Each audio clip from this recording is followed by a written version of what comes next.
And now for a taste of things to come.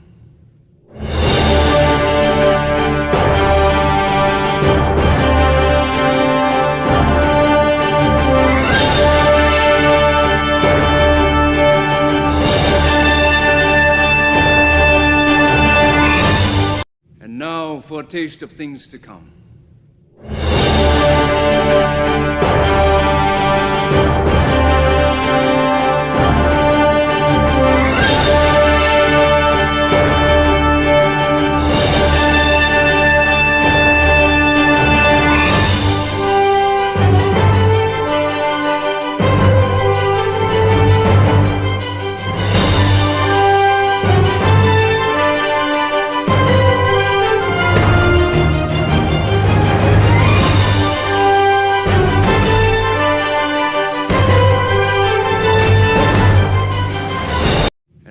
For a taste of things to come.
And with that being said, as we sacrifice brain cells time for your virtual eyes, we are here to bring you more TNA wrestling coverage tonight as we will see who is willing to go further, who is willing to risk more, who is willing to prolong the consequences of their actions in the name of grandeur and glory, whether championship or revenge ambitions. For everyone here will bring forward a sacrifice, and we will see who brings the greatest sacrifice to success. With that being said, welcome to TNA Wrestling, welcome to Slater Studios, and welcome to our simple pre-show discussion. Hello, everybody, and welcome back here once again to the Simply Reliable Studios, and thank you all for tuning in. Please like, subscribe, comment, and tell a friend. If you want to dictate the conversation, super chat or PayPal of passions, as simple as that. There's currently an SRS pledge drive going on right now, so if you, of course, can donate, please donate directly to the PayPal link that will be, of course, scrolling across the ticker in and out, and that we'll be talking further about it. There you see it right there. Follow the link right there. Support the Regular Wrestling, JJ Williams, Kazarian Studios.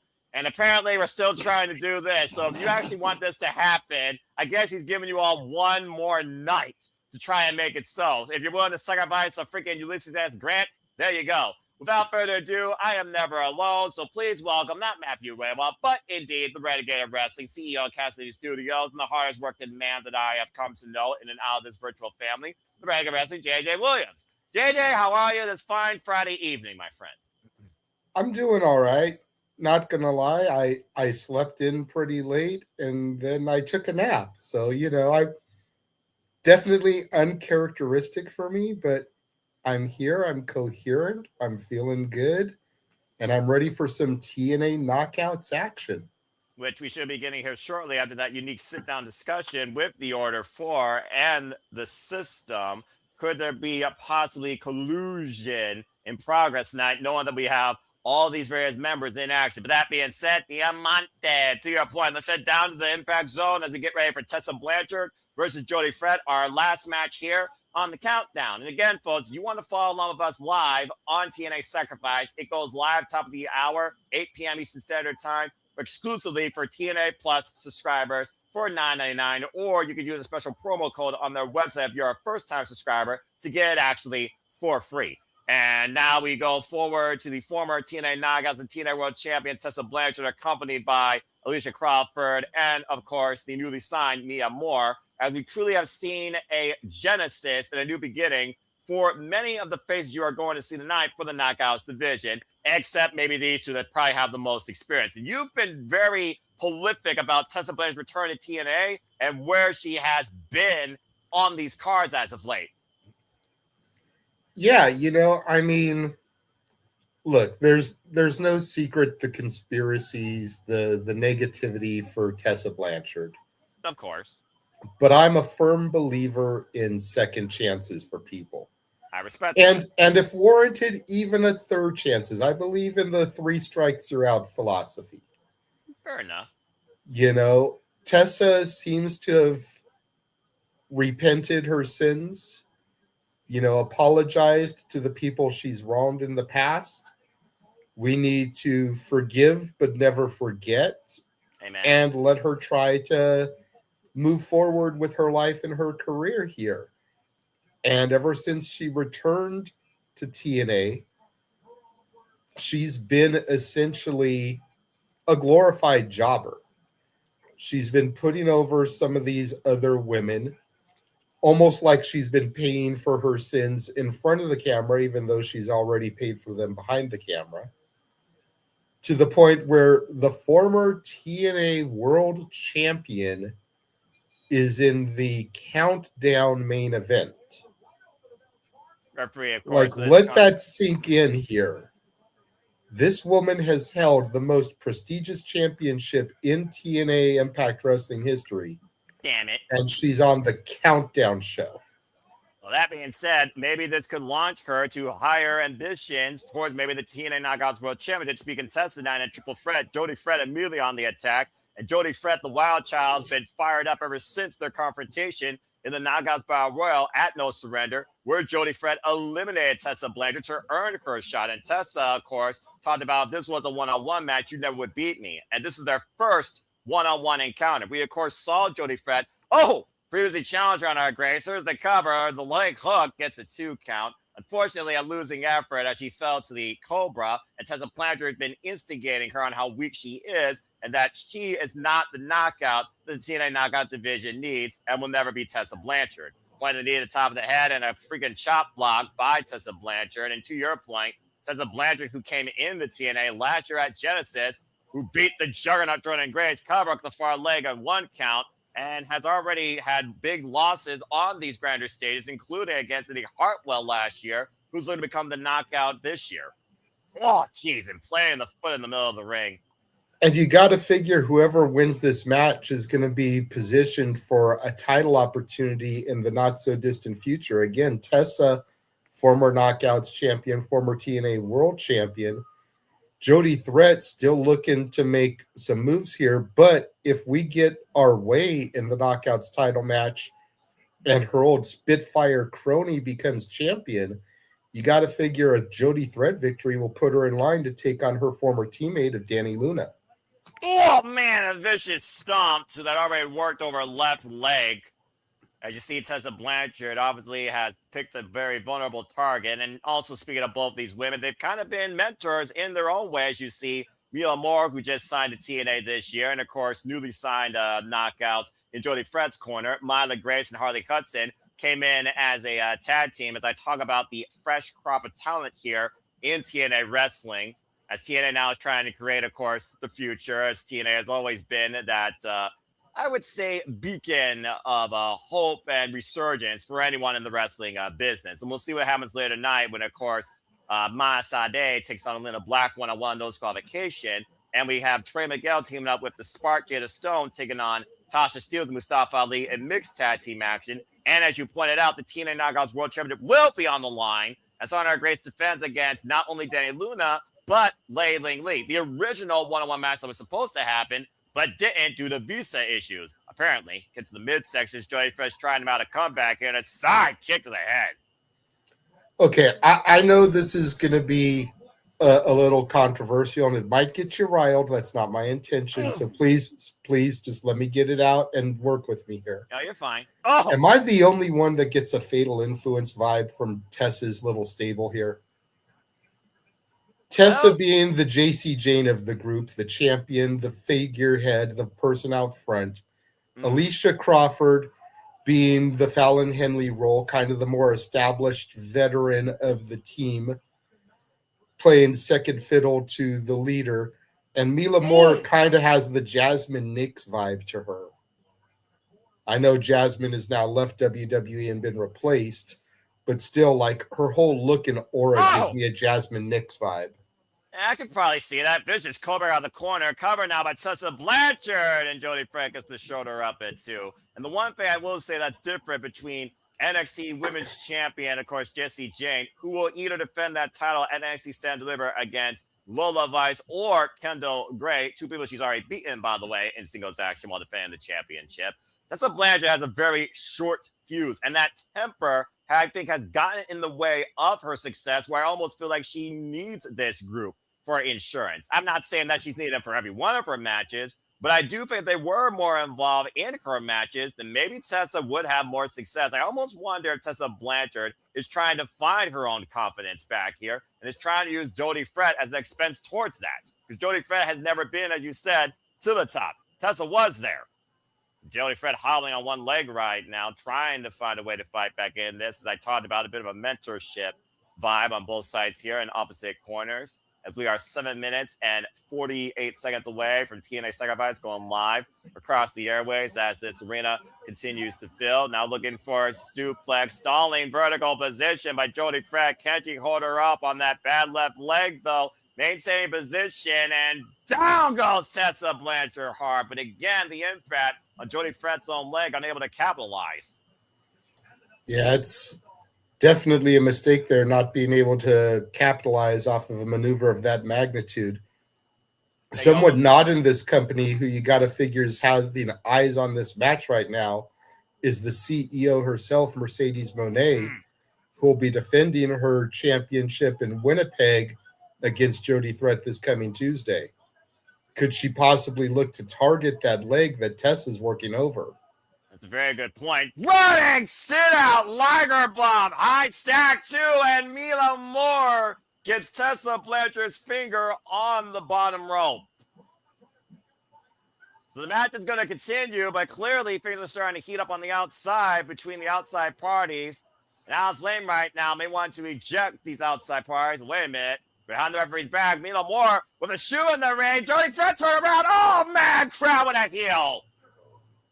Honestly, who uses a heel and Tessa Blanchard trying to take advantage? There's the underhook. Buzzsaw DDT. Hover. Hook above legs. Tessa Blanchard with the win. Good. No disrespect to Jody, but it's about time Tessa gets some W's on big shows. But like I said, JJ, insurance policy. Is insurance the way to confidence at this point for Tessa Blanchard? Because we saw how valuable Mila Moore was, who is the most green and might I add newest signing to the TNA Knockouts division. And she just helped Tessa Blanchard towards her. Oh, come on now. Now, this is unnecessary. Even you can't condone this, JJ. You got the win. You're proving your point being a former TNA Knockouts tag team champion. And this is part of the problem with Tessa Blanchard. All the tools, all the talent possible to be the face of TNA once again. But actions like this, deplorable, unnecessary. Now choking her out with a damn cable. Get some referees and some security out here before she legitimately hurts her. Well, here's security right now, restraining Tessa, pulling her off, trying to back off Crawford and Moore. And now security, like you said, finally trying to remove that cable from around Jody Fred's throat and compromised leg. Who knows what Tessa did during that pull, hyperextending those muscles. Well, you know, you talk about how Mila Moore is green. How green must Harley Hudson and, forgive me, the other young lady be? Myla Grace. Thank you, Myla Grace. It only took Alicia Crawford to hold both of them off while Mila Moore did the dirty work. Yeah. You know, 2-on-1, one should have been able to get around Alicia Crawford, realistically speaking, and get in there to kind of run some interference and help. Well, either way, that's not a threat. That's definitely a negative influence. But Tessa Blanchard does win. And we'll see if Steve Maclin's negative influence on the psyche on the TNA World Champion leads him back to the TNA World Championship. What started with Mike Santana coming back home on his own might end tonight against the very man that was the catalyst to Mike Santana's quest on his path of purpose to becoming the standard and the TNA World Champion. And again, thank you to everybody that is tuning in. Again, please subscribe, comment, tell a friend we want to dictate the conversation. PayPal to the pledge or super chat, as simple as that. Shout out to Nathan Banks and Wheels. Appreciate you all as always as you continue to make the passion persist and pursue. But again, though, as we talk about, there's still so much ahead tonight as we literally have less than 3 minutes before we head into the show. We know that Leon Slater will be defending the X Division Championship against Eric Young, but he is also not coming in here at 100% and has already suffered Eric Young's pile driver to the point Leon Slater was questioning, can he still do this? Now the youngest in charge is trying to overcome the world-class maniac. Can he do it tonight? We'll see soon enough at Sacrifice. In tag team action, Elijah and the hometown man from your hometown takes on Frankie Kazarian and AJ Francis after the showcases of disrespect. And the hometown men already getting a singles win over the former TNA World Champion. So which team is going to garner momentum ahead of tonight at Sacrifice and maybe lead themselves to golden ambitions? Stay tuned. We know also, as I talked about earlier, Mustafa Ali and Tashs Steelz the Order 4 will collide with Trey Miguel and Jada Stone after Tasha and Jada have been at each other's throats since that Knockouts Battle Royal, and Trey Miguel, BDE, and Rich Swann have now been targets of the Order 4's punishment. And Mustafa Ali once again looks to prove to you, in Ali, we trust. As Moose looks to dismantle the system once and for all, he takes on the head of the system, Eddie Edwards, who still has the chance to call his shot. Speaking of people who has a chance to still call their shot, there is Nick Nemeth with still the Call Your Shot Gauntlet trophy in hand. It looks like he has something to say here real quick. And of course, again, we know when you can call your shot, you can take advantage when your opponent, aka the champion of your choice, is the most vulnerable. And as we talked about prolifically on Sleepy Ditting last night, JJ, there is Nick Nemeth and Eddie Edwards and Leon Slater all waiting in the wings some point for the TNA World title. And will either or both of them use their opportunities here tonight? Exactly. Jesus, what is this merchandising on the announce table? We thought WWE was bad. About to say, it looks Knock like off bottles of Prime and shit. Although I will give mad props for that Pac-Man suit jacket. I love that. That is classic, and I want that coat. I want that. Matthew Waymont is so freaking brilliant. He had a lapel pin of WASD, and he has a Pac-Man coat tonight. That guy is freaking brilliant. All hail the drama king. And speaking of drama is going to ensue with the former Cora Jade going one-on-one with Mara Sade, who followed the bunny last night to who knows where. Did. And we'll see if that leads to a different place tonight. Unaware. But tonight is no disqualification in their second ever singles encounter. And of course, and I'm still wondering, is this TNA or is this my NXT? Cora Jade and Shakara Jackson. Like, what the hell? You tell me, brother. I have no answers for you. And I got no answers to this. Dig what I'm saying as Mr. Reliable Walter Cruz arrives right on time as Jeff Hardy and Vincent with Matt Hardy taken out. They will be taking on the System tonight. The System, who are number one contenders to the TNA World Tag Team Championships, but not this combination, though. But they are taking on Brian Myers and Cedric Alexander. And as I talked about earlier, the TNA Knockouts World Championship is on the line in triple threat action. Arianna Grace does not be involved in the decision,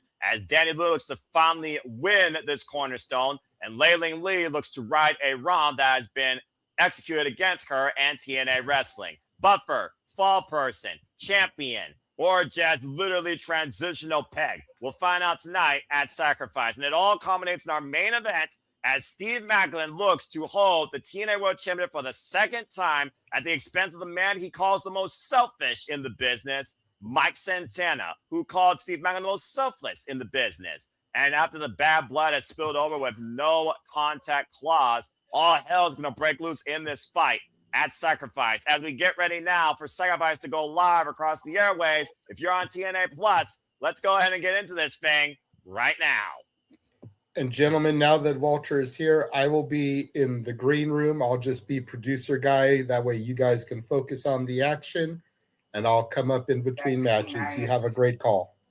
Thank you so much, JJ. And that being said, Walter, good to have you on the call. How you feeling tonight, my friend? TNA Sacrifice. We're back here at TNA once again. It's going to be a weird one. I pulled a U. I didn't even see a street. I thought you were bowling. I don't know. I got all confused. Yeah, it's all good. Not even going to bot you on that. And right now they're playing the cold open here. And of course, again, folks, thank you to everybody that participated in the TNA Extended Predicting League, all 21 of you, including me and Walter and JJ. Good luck to everybody tonight, and I hope you enjoy our coverage as we strictly focus on TNA Sacrifice. So please avoid spoilers for MLP ROH that will be covered on demand at a later time, and avoid spoilers for SmackDown, or you will be banned by the producer, man. This will be your only warning. Thank you. And please like, subscribe, comment, tell a friend as we focus here, giving the love to TNA Wrestling, the letters that truly have been a standard of an alternative that has brought total nonstop actions and a precipice to women's wrestling with their Knockouts division. I have really, really, really bad suspicions about some of these matches tonight with the overall uncontrollable vibe I'm feeling right now, top to bottom in TNA Wrestling, including the authority figures tonight. But nonetheless, yeah, tonight, I'm not so worried about Nick. Yeah, you're not so worried about Nick? I'm not worried about Nick cashing in or anything because Rebellion's coming from his hometown. I think that's when people are going to have to worry about him calling his shot. But think about if he calls his shot tonight and goes into his hometown as the TNA World Champion. Would it be bigger to go into it versus create a moment around it?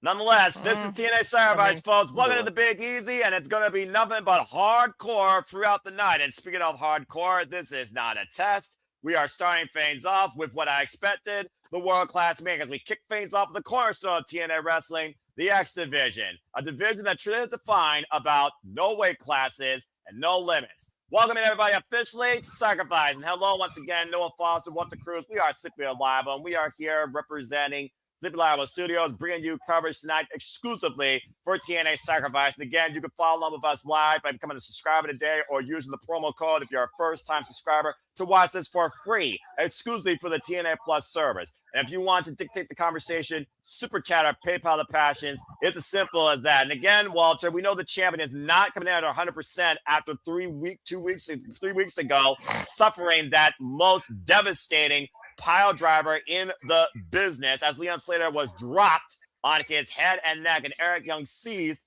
the X Division Championship. For those that are wondering also why Eric Young's getting this opportunity, he earned this opportunity in Feast or Fire and is cashing in his shots.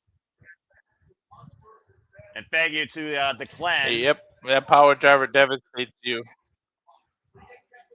As we get set for the X Division Championship match with the youngest in charge, the youngest X Division champion in TNA Wrestling history. This title going all the way back to the now retired, phenomenal Mr. TNA, of course, himself, AJ Styles.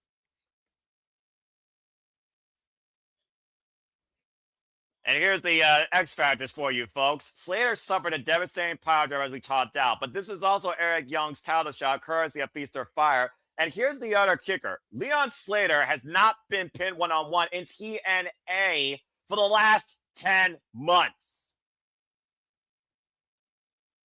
And, of course, his wins include the likes of Rich Swann, Myron Reed, and Nick Nemeth, all during his current run as the TNA X Division Champion since, oh, jeez.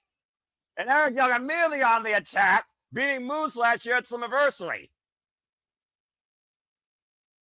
And clearly Eric Young does not want Leon Slater to have a moment to soak in here tonight at Sacrifice. What would you expect anything less from the world-class maniac, folks? A guy that has lived or died 6 or 7 times over, but has literally been Grand Slam TNA, original member of Team Canada, once, of course, the leader of the Super Elite, the creator of Violent by Design. Wait a minute. That's not Leon Slater. Where? Who the hell is that? And where? Oh, man! That's been the champion flying over the rainbow to wiping out Eric Young.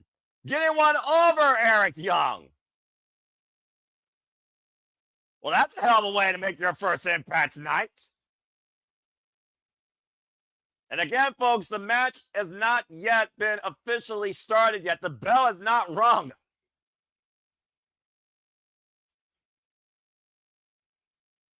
Of course, Eric Young, freaking mental warfare has been his greatest strength since being part of TNA's resurgence. Now, trying to drive Leon Slater into the apron, Leon Slater countering Eric Young. Eric Young, of course, beat BDE back at No Surrender with also that pile driver.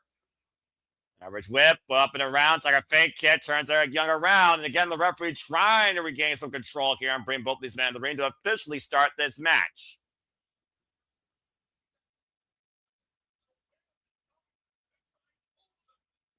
And shout out to the TNA correspondents, Mackenzie Mitchell, Tom Hennigan, Matthew Raywald, and of course, Mean J. Miller. The freaking opening match, and already we got Bedlam. Go figure. Leon Slater sliding in the ring, and the bell rings. Referee Dale Spencer. We are officially underway here. Of course, titles going to hands. We have pinfall submission inside the ring, and you can be part of the conversation using hashtag TNA Sacrifice. Sacrifice is going to be the word of the night in more ways than one. And Eric Young rolling away towards center, actually, now. And Leon Slater seeing Eric Young in the drop zone, but is he being lured for a trap? Leaving the Swanton bomb and connects. Counter hook the far leg to return. Kick at it, too, by Eric Young. Shout out to one of Leon Slater's mentors here, of course, in TNA Wrestling, as he, of course, heavily idolizes the Hardys. Pinpoint precision there with the upper shoulder blades contacting Eric Young's body. And right now, Leon Slater mounting Eric Young in the corner and teeing off against the former TNA World Champion, TNA Tag Team Champion, both men and women, unfortunately, folks. I gotta just say what it is. Former NXT Tag Team Champion, of course, former TNA Television Champion, if y'all remember that title. Up and over with the monkey flip goes Eric Young, and Global Champion. And the cover hook of the far leg of the side press gets a 2 count for Leon Slater. And of course, we talk about the X Division, the most prolific figures in X Division history, including but not limited to Frankie, Kazarian, Samoa Joe, Christopher Daniels, Phenomenal, AJ Styles, Josh Alexander, Spiel My Billy, Moose, Chris Sabin, cover by Leon Slater, gets a 2 count, as Leon Slater follows that prestige and legacy of the cornerstone of TNA Wrestling. For those that don't know, Leon Slater, by the way, has been the X Division champion now for 251 days, and this marks his 10th defense tonight of the TNA X Division Championship. He's also defended the title outside TNA in both Wrestling Revolver and NXT. Oh, nice springboard back elbow strike. Sits in the cover, hook on the far leg, and gets a 2 count. And of course, Eric Young, no stranger to this championship. As I said, Grand Slam champion. He has held this title 2 previous times. Darren G, good to see you as well. And yeah, he's a maniac, and we all are heavily aware of that. And I do wonder if this is part of its cleanse. Talking about the cleanse is coming, that QR code that no longer exists. And shout out to, of course, Us vs. Them that has given Eric Young his new theme called the cleanse. And as part of its cleansing, not a purging, seizing the TNA X Division Championship. Oh, man. Collision by Leon Slater sends Eric Young down to the floor. And Slater right now has been pretty much in the driver's seat from the get-go. But this is far from over, in my opinion. We all know how dangerous Eric Young can be when you give him a moment. And the Irish whip on Leon Slater. Eric Young reverses on Leon Slater. Oh, man! Goes shoulder first into the steel ring steps. And just like that, Eric Young has found an opportunity to take back the advantage. And Eric Young right now, oh dear God, not here. Eric Young hooking up Leon Slater, possibly for that devastating pile driver on the steel ring steps. Leon Slater fighting for his life, slits up underneath, nice up kick. And Slater drops Eric Young. Right at the jawline, good grief. Chris Sabin, who of course held this X Division Championship for 11 times. And of course, Kazarian tied the highest record for the second most at 6. Or excuse me, 10. Chris Sabin had 10. And right now, Eric Young trying to get the better of Leon Slater. Leon Slater hooking up Eric Young. I talked about the phenomenal one. Steps over one leg, but Eric Young, biting the leg of Leon Slater, preventing the Styles Clash. Yo, I don't think I've ever seen anyone use that to get out of the Styles Clash. And speaking of which, the Styles Clash connects. Are you freaking kidding me? The original taking advantage from the original himself, and the counter shoots the half and gets a 2 count. If that was the end of this matchup, can you imagine? Again, perfect Styles Clash you see here on the replay, Walter, but thankfully only gets 2.5. Yeah. Right now, Slater I'm still laughing about the Styles Clash reversal. I would have never thought to bite somebody's calf to come out of it. Yeah, right? Whatever works. Desperation. Desperate men do desperate things. And we know that Eric Young is desperate beyond all belief. And guillotine, but he only could hold that for 5 counts. He's perched up on the top rope in the corner, and Leon Slater right now in a vulnerable position on the apron. Gives new meaning to the phrase calf crusher. Accurate. What? Actually, I can't. He put himself out. I think he was trying to say calf crusher, but he took himself out. Yeah, it does. Yeah, and he's right. And right now, getting back to actually here, damn it, JJ. And again, I'm disappointed that Walter missed the opportunity at that pun. No, well, I know, I wasn't even thinking about that. Yeah, right now, your side mind here, Cazador. Oh man! Freaking neckbreaker from the top rope of the Cazador, the cover by Eric Young, and hits a 2 count. Devastating move. You got to think about it too. That softens his neck up for the power driver.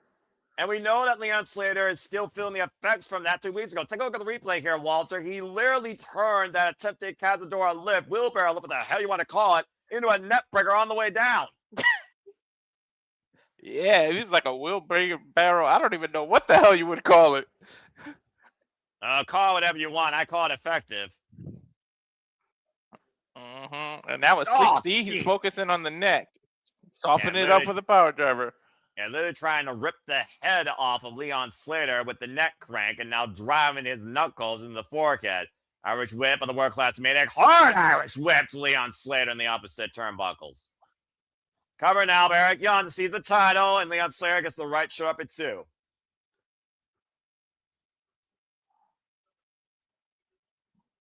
And about to say, Walter, at this point, what does Leon Slater need to do? He was in the driver's seat. He had all the adrenaline in the world, and Eric Young is taking full control. And what does Leon Slater need to do to overcome Eric Young tonight? Oh, God. Leg drop on the outside. And, of course, folks, Tyler Collector's hands get pinfall submission inside the ring. The one good thing, he's only 21 years old. Yeah, that's fair. Eric Young in his 40s. The only good thing is he's 21 years old. If that was you or I's neck, that would be...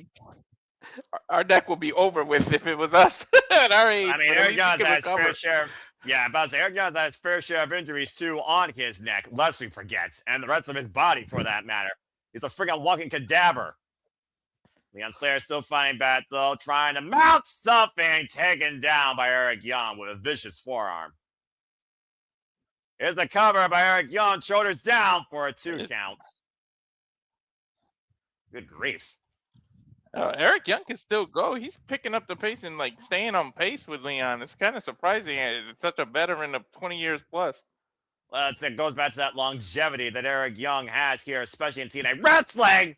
And another vicious neckbreaker to the champion. Cover now, hook on the far leg, and another 2 count on Leon Slater. And if nothing else, to your point, Eric Young is wearing down Leon Slater. But we also know that Eric Young, if he gets an official, that will lead to a disqualification. And the champion will retain on a DQ. Yep. And now going back out to the eyes and tearing the vision. It'll lead to some fines if you touch a referee. He doesn't give a damn. He's already freaking put his hands on officials and anyone else that stands in front of him. Whatever it takes and then some. That's Eric Young's MO.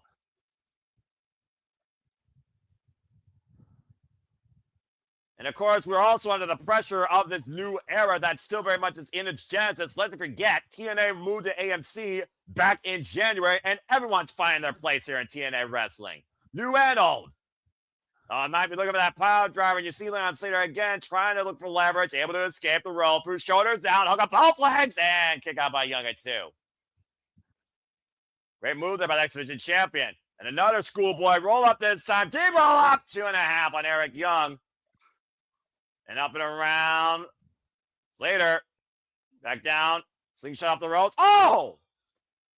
And it catches him with that. Oh, yo, he hit him on the top of the head with that. Yeah, no kidding.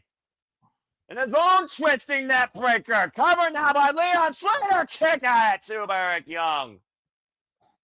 And you see Slater is really starting to feel the impact of this match. Grabbing and clutching his shoulder, Walter. Yeah, his shoulder and neck is out of it. A beautiful twisting net breaker, though, by Leon Slater. Stays with the natural Dustin Rhodes right there. Almost felt like a final cut, but it was not the final cut tonight for this challenger. Eric Young, of course, who beat Brad Attitude and BDE so far this year in TNA, eats another big high kick by Leon Slater. Now, wait a minute. Do you realize how far Eric Young is, Slater? If your idol is Jeff Hardy, you don't give a damn about height or distance. Eric Young, though, wait a minute. Back up to his feet. Leon Slater able to skip the corner, and Eric Young sends Leon up and over. Wait a minute. Holds on to him up on the shoulders. Uh-oh. And Death Valley Driver. Center of the ring. Cover the far leg. Kick out 2 by Leon Slater again. Again, heavy impact on the neck and shoulder area. Take a look at the replay here, and to your point, he dropped him a hard, high end on the back of his head and neck. It was not flat on his back.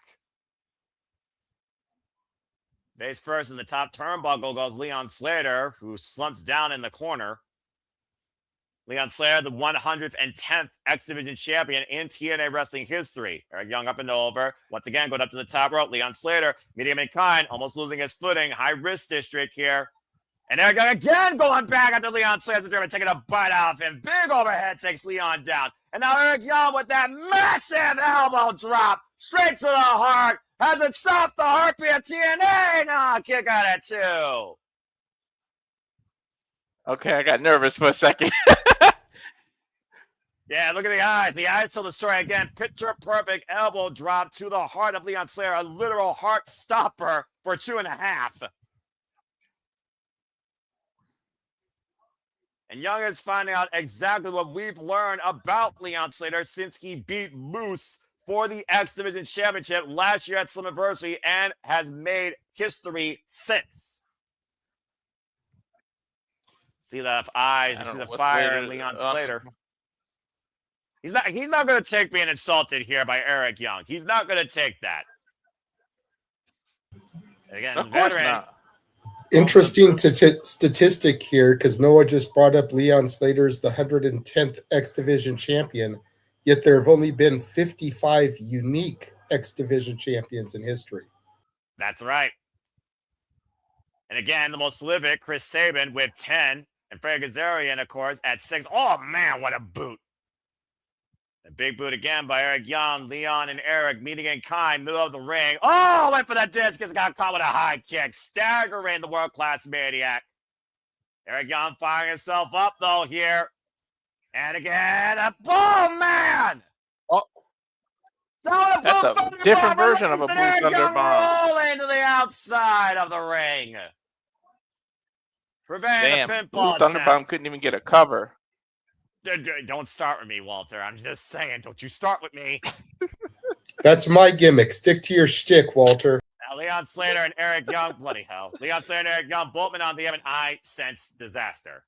Oh, and Leon Slater! Karma is a bitch with a bite to Eric Young. Big high kicks to Eric Young back over the top inside the ring.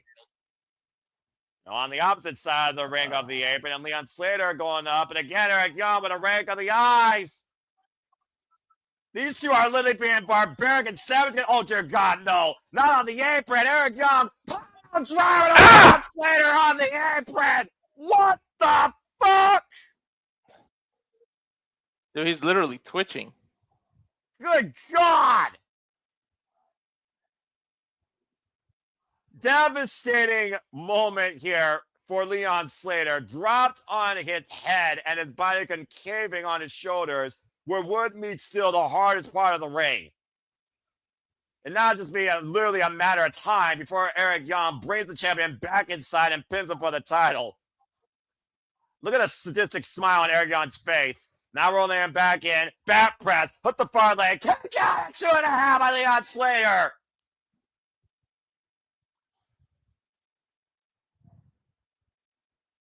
The heart of this young man and the disbelief on Eric Young's face. And clearly, Leon Slater was ready to take that pile driver. He probably didn't expect to take on the apron, though, but he was ready to take it tonight. Now Eric Young looking for the ultimate Death Note. Pile driver at the top rope, back by drop to Eric Young. And Leon Slater perched on the second. Up and over, sunset flip, roll through, high stack. Now hooks Eric Young, steps over. Styles Clash! And he's not done yet. Uh-oh, that's going to set up the... Up top, to your point, Walter, the Swanton 450. 1, 2, Leon Slater has done it again. That gives me one prediction correct. And the Young is in charge, overcomes the world-class man tonight at Sacrifice, and is still reigning and defending TNA X Division champion. Every maniacal tactic that Eric Young could have brought forward physically and mentally, Leon Slater refused to be defeated by. As Carlos Silva literally puts the towel back around the youngest in charge's neck. An incredible match, though, and a hell of an effort by Eric Young, despite his absolutely despicable actions as of late. But then again, a champion is only as strong as the competition that is put in front of him. Hell of a win for Leon Slater. Now 11 defenses successful. Well done, Leon. Oof. I don't know. I really don't know who on the horizon take that title from him, to be honest. Yeah, let alone anyone in this world. I mean, again, you talked about Leon Slater. He's been in House of Glory against Amazing Red. He's been in NXT against alongside Jay Von Evans. He's been in the ring now with AJ Francis, Rich Swann, Eric Young, Cedric Alexander, Myron Reed. The list goes on and on for the youngest in charge, becoming arguably one of the most prolific X Division champions of recent memory. Whew. You can catch my breath after that. I'm sure the audience can catch their breath as well. Following that incredible match, and good to see Matt Helms, of course, as always. Appreciate it. I want to see you in that Pac-Man suit. Someone tag me and get see you that where I can Pac-Man find suit. that. I would wear it in a heartbeat. I'm a retro gamer. Namco, Atari, Konami, those are my passions. Speaking of gaming, you can stay tuned when Super Studios levels up with Super Reliable Gaming very soon in the near future, where we add credits towards what else we do and bring forward to you. Stay tuned for further details on that. Man, hell of a match, though. And again, Matthew Raywalt, best jacket I've ever seen. And the one-man gang in the house tonight at TNA Sacrifice. As we've seen, TNA as of late put a little bit of a nod to faces of the past, whether they've been from this hometown or been legacies towards TNA wrestling or WCW wrestling, including Buff Bagwell this past Thursday, which really threw me off guard. And speaking of hometown man, I'm sure everyone's looking forward to the hometown man taking out once again Frank Kazarian, as we have a large in the hometown man taking on AJ Francis and Frank Kazarian, of course, in tag team action still to come tonight. We, of course, run down the card one more time for you. Arianna Grace hopefully loses the TNA Knockouts World Championship to either Dani Luna or Lei Ling Lee. We have mixed tag warfare as we have Trey Miguel against Mustafa Ali and Jada Stone versus Tashs Steelz. And the order 4 will definitely be in Ali's corner. Can Moose shut down the system once and for all? Will Eddie Edwards prove that you still trust the system as they go one-on-one?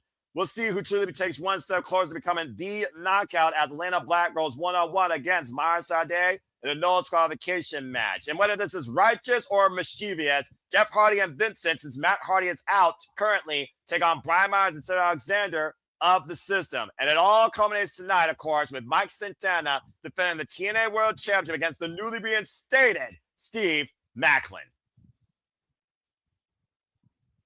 And again, you can follow Sacrifice if we encourage you to take a chance on TNA. Use the code Sacrifice26 to get a free month of TNA Plus today. And you can watch Sacrifice along with us on the TNA Plus app. How many times can one be reborn? How can you have all 50 states be a hometown state for the hometown man? Like, what the hell?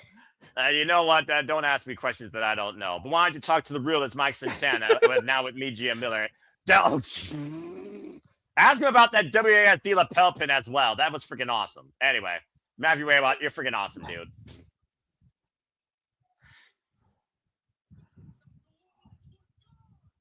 And Mike Santana, of course, welcome himself to our. Let's not forget, regardless of this, by the way, Walter, your boy Mike Santana is going to NXT to team with OTM against the Vanity Project and Dark State, I think. Yep. I'm looking forward to that. How do you go from being fired to getting a title shot? When the champion's pride is called into question, and when you call the man that was fired selfless, and he comes back and calls him the most selfish.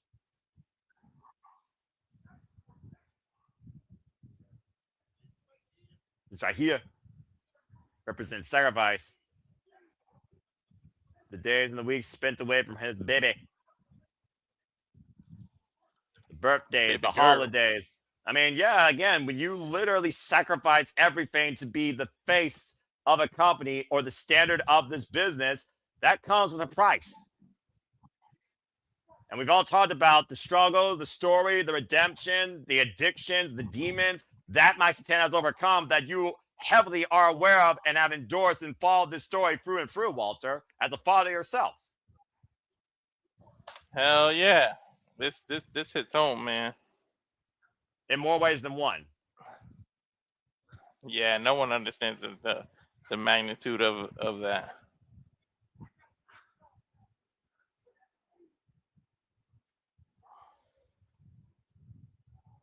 Mike Santana, who literally said he got his job back, but looks to rip his heart out of his chest and defeated him. What a sacrifice for employment. Well, he certainly is motivated, to say the least. 100%. Well, speaking of motivation and unlikeliness, who would have thought you would see this type of graphic not made in no DQ cards? Elijah and the hometown man go up against Frankie Kazarian and AJ Francis. And that's our next match. Here's your bathroom break. I still don't get how you can have more than one hometown. You can only be born once. You can only be and born spiritually, once. if you give yourself to God, you can be reborn.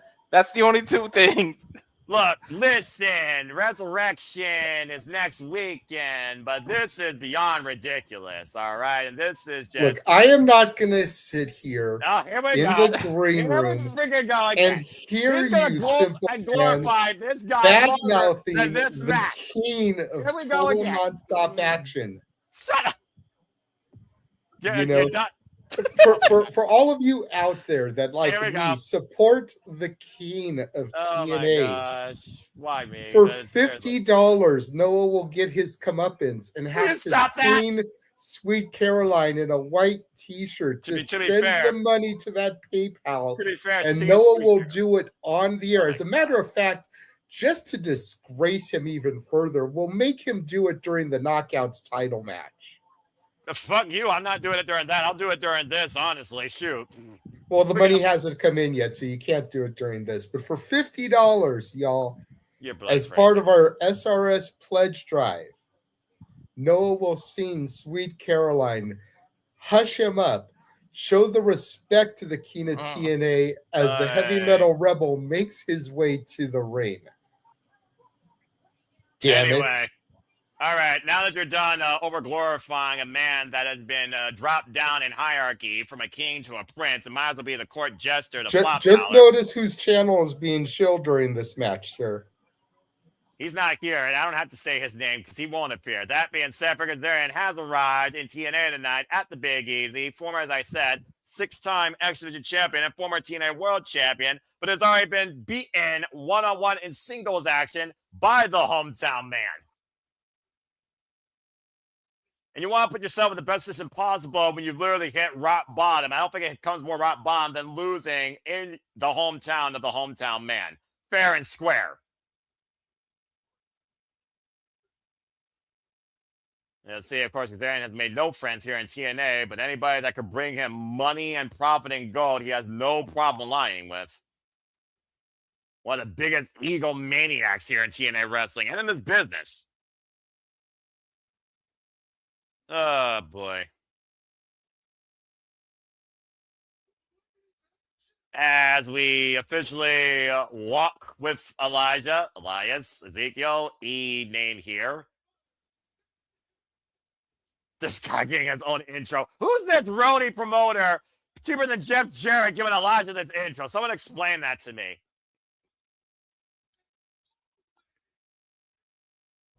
That's a good way to intro somebody.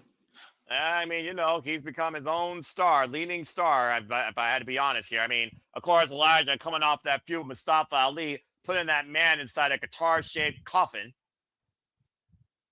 Guitar case casket match, excuse me. Those words just don't sound normal. If someone could define that as normal for me in TNA, well, it is TNA. Who am I kidding? And clearly, Elijah has his sights set towards the TNA World Championship, and of course, he heavily respects the man that currently holds it. Has even been in tag team action with him, lest you forget. And here comes, straight from your hometown, and oh my lord, in the New Orleans Saints colors, the hometown man. Coming out to literally when the Saints come marching in. It's Mardi Gras tonight for the hometown man, apparently. And where did you come from? Ladies and gentlemen, Jeff Meacham. I'm here to make sure the king is properly discussed on this show. Oh, bloody hell. Here we go. After yesterday, I can't trust that about you, Noah. It's just a point. And I have to come in and police you when Frankie Kazarian is being mentioned. So I'm just going to And that's why you shouldn't talk so much about that during the hometown man's entrance, who's handing out mass and Mardi Gras beads, apparently, to the audience.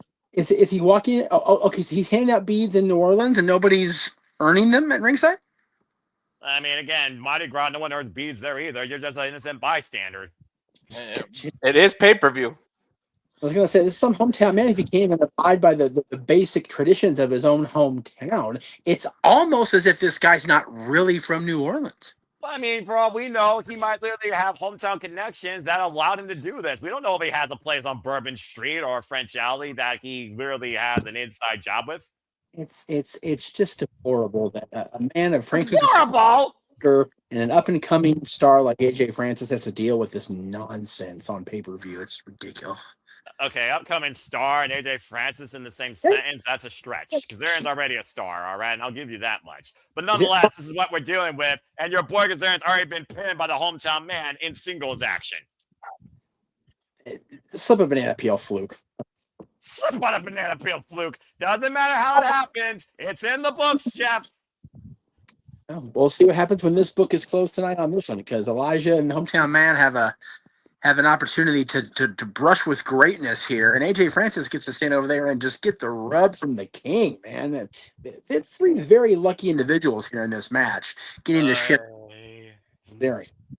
Oh, someone help me in my sobriety. Bell rings are underway. Kazarian starting off with Elijah. The condo of time in the early going here. As I said earlier, Frankie Kazarian, former TNA World Champion, of course, before he lost it to Mike Santana, and a follow-up in a Texas Death Match where special referee Nick Nemeth tried to call his shot. Texas Death Match has definitely been a mixed bag for my World Championship friends this year. MJF successful, Frankie not so much, unfortunately. It's amazing how much jambalaya has better sequence in unison here than this match. There's a lot of jambalaya in New Orleans. Oh, I know. I've heard jambalaya is very good. If I ever go to New Orleans, Lord help me if I ever do that, by the way, with the voodoo that could happen in that place. I wouldn't mind trying some real jambalaya. Nice arm get there by Elijah. Now trying to trap the arm of Kazarian. Obviously try and neutralize one of his best tools, the crossface chicken wing. And a tag made to the hometown man, channeling the great Drew Brees, as we saw in his New Orleans Saints jersey. There's your only sports reference for the night, folks. Shout out to Statboy Mikey. Follow the Statboy Sports Bar. I'm sure he approves. Yeah, you have to go to the right places. When I've heard about the jambalaya, they have a pretty good variety. We actually have a pretty decent jambalaya bowl at the New Orleans Square, and that is it. So. Well, about to say, I mean, what doesn't California have as far as nationwide Americano cuisine? And the hometown man right now firing up the hometown crowd here, rocking Kazarian in the corner and driving his boots. Well, the hometown man with all the advantage. Also, I live on both coasts. We have In-N-Out back here as far as our burger joint. They've got the Whataburgers and there's on the East Coast. So I'll stand by In-N-Out every day of the week for me as far as the cuisines of California go compared to the California. Well, I mean, Kendall Gray learned what a Whataburger is, courtesy of Texas native Win Sinclair when Win Sinclair won the speedometer championship. So whether In-N-Out and Whataburger, there's a this or that with that, I'll never know because I've never had neither restaurant.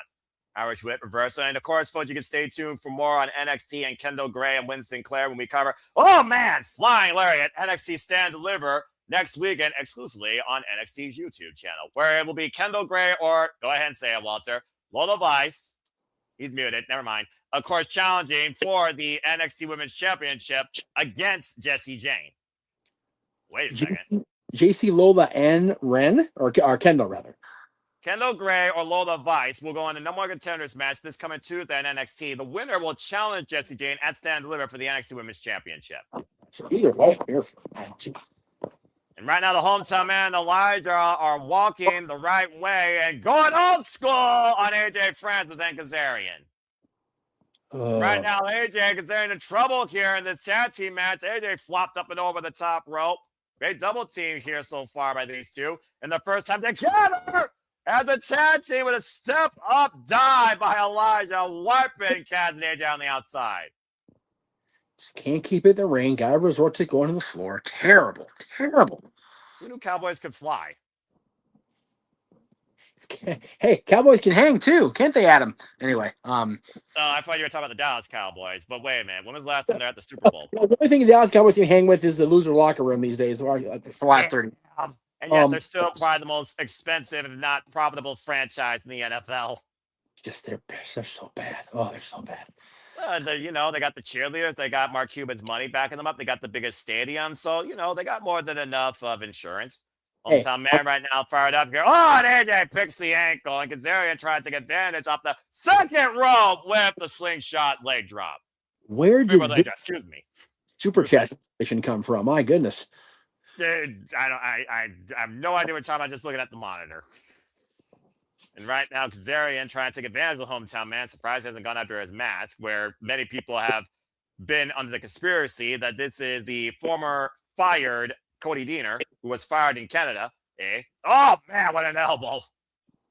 So yeah, if it is Cody, it just means that there's foreigners coming into America and kicking their jibs. Like, what are we doing? Okay, let's not bring politics into here, especially with something that's used in a drink for pleasure that is now becoming a hateful term for something for control here in America. No, you know what? It's all good because Greg Cherry's at SmackDown wearing his politics as a work shirt, so we got it covered today. We got it covered. Fair enough. Fair enough. Hometown man squashed in the corner by AJ Francis. And right now, AJ Francis and Elijah trying to wheel the hometown man back into this match. And, oh, man! Driving knee straight to the side of the head as Flop Dog goes up and over. Wiping out Kazarian trying to take advantage of the cover. Gets a 2 count. Hometown man able to kick out of that offense. Not by much, though. Not by much. Well, I mean, again, you wear down your opponent, isolate and dominate. It's tag team wrestling 101. And again, for Kazarian, who's a former tag team specialist in his own right and tag team champion across multiple promotions, including Ring of Honor and, of course, former Bad Influence and SCU, he knows a thing or two about that. So we get a miss. Kazarian, the wham at the schoolboy, the Rollins way down. Got it, 2 count. Oh, spinning soulbox kick, rising knee strike. Oh, God! Combination offense with a short range lariat. Again, Kazarian needs to focus, though, on pinning the hometown man, not jaw-jacking his hometown.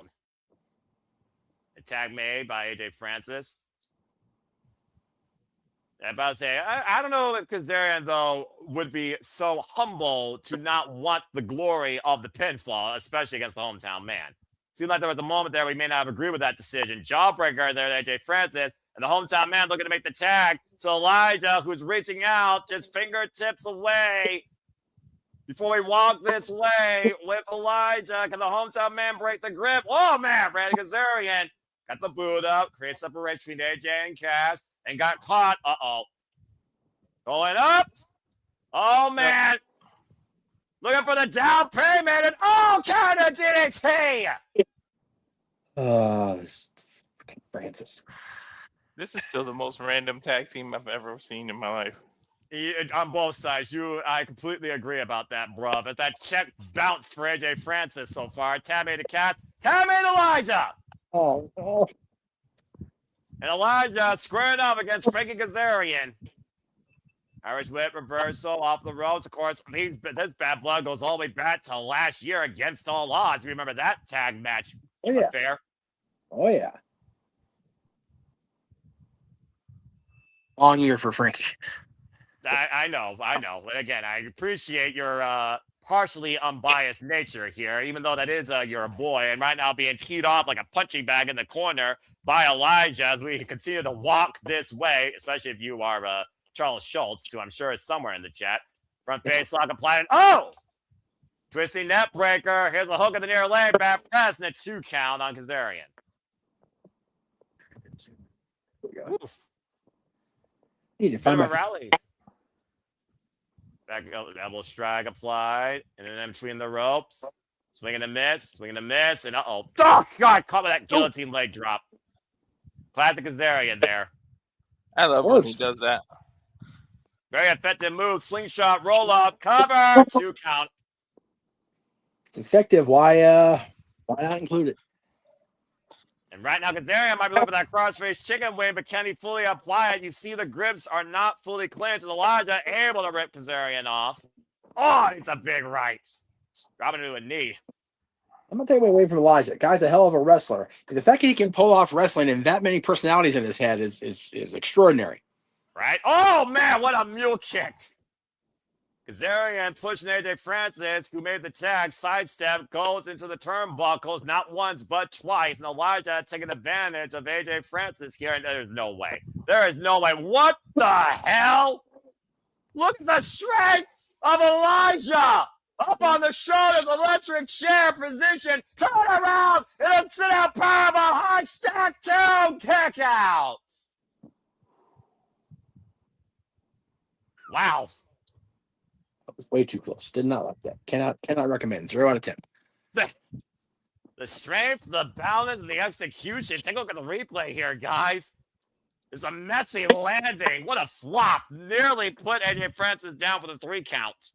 You never argue with Elijah's in-ring work. You know, the gimmicks will be what they will be the last few years of his entire career, really. But he can go, and he's strong as a... hold on. AJ Francis looking up Elijah here. Alabama slammer. Great scouting by AJ Francis. With a little oomph in it. Right? And right now, spear by AJ Francis as a cover by the former NFL player. Deep hook and a 2 count.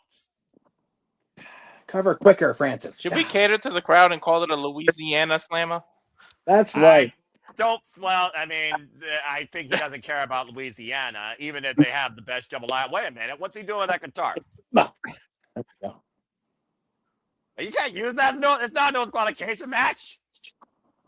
There's some bad intentions on AJ Francis. They should have brought out a banjo just for Louisiana. Attack made to the hometown man as AJ Francis and Kazarian are arguing in the corner. AJ might want to turn around and a big cross body. Oh, God. And Elijah with a big forearm to Frank Kazarian, removing him from the equation. Now Elijah with the guitar, but again, if they use that, they'll be disqualified. Okay.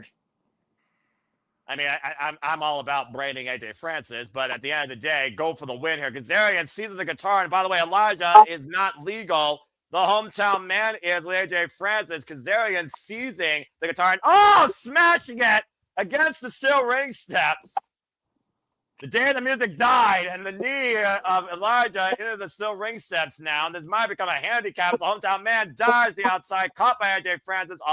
Looking for a choke slam on the apron. I think Frankie just hit the wrong note. Moment to go. And right into the king, fades a black the cover. The away team wins tonight at Sacrifice. And the crowd goes mild. Even AJ Francis get a win when he teamed up with the King at TNA Wrestling. There you go, folks. Well, it's about the only time that you'll see that man profit. Nonetheless, Kazarian and AJ Francis will win tonight at Sacrifice at the expense of the hometown man. You'll love to see it. Love to see it. Hey, Walter. I saw on, as we're in between matches here, I saw an announcement today you reacted to, that JJ reacted to. You two are going to be there live when Shayna Baszler and Natty Neidhart throw down at Bloodsport. How awesome is that? Yeah, I'm so excited to see that.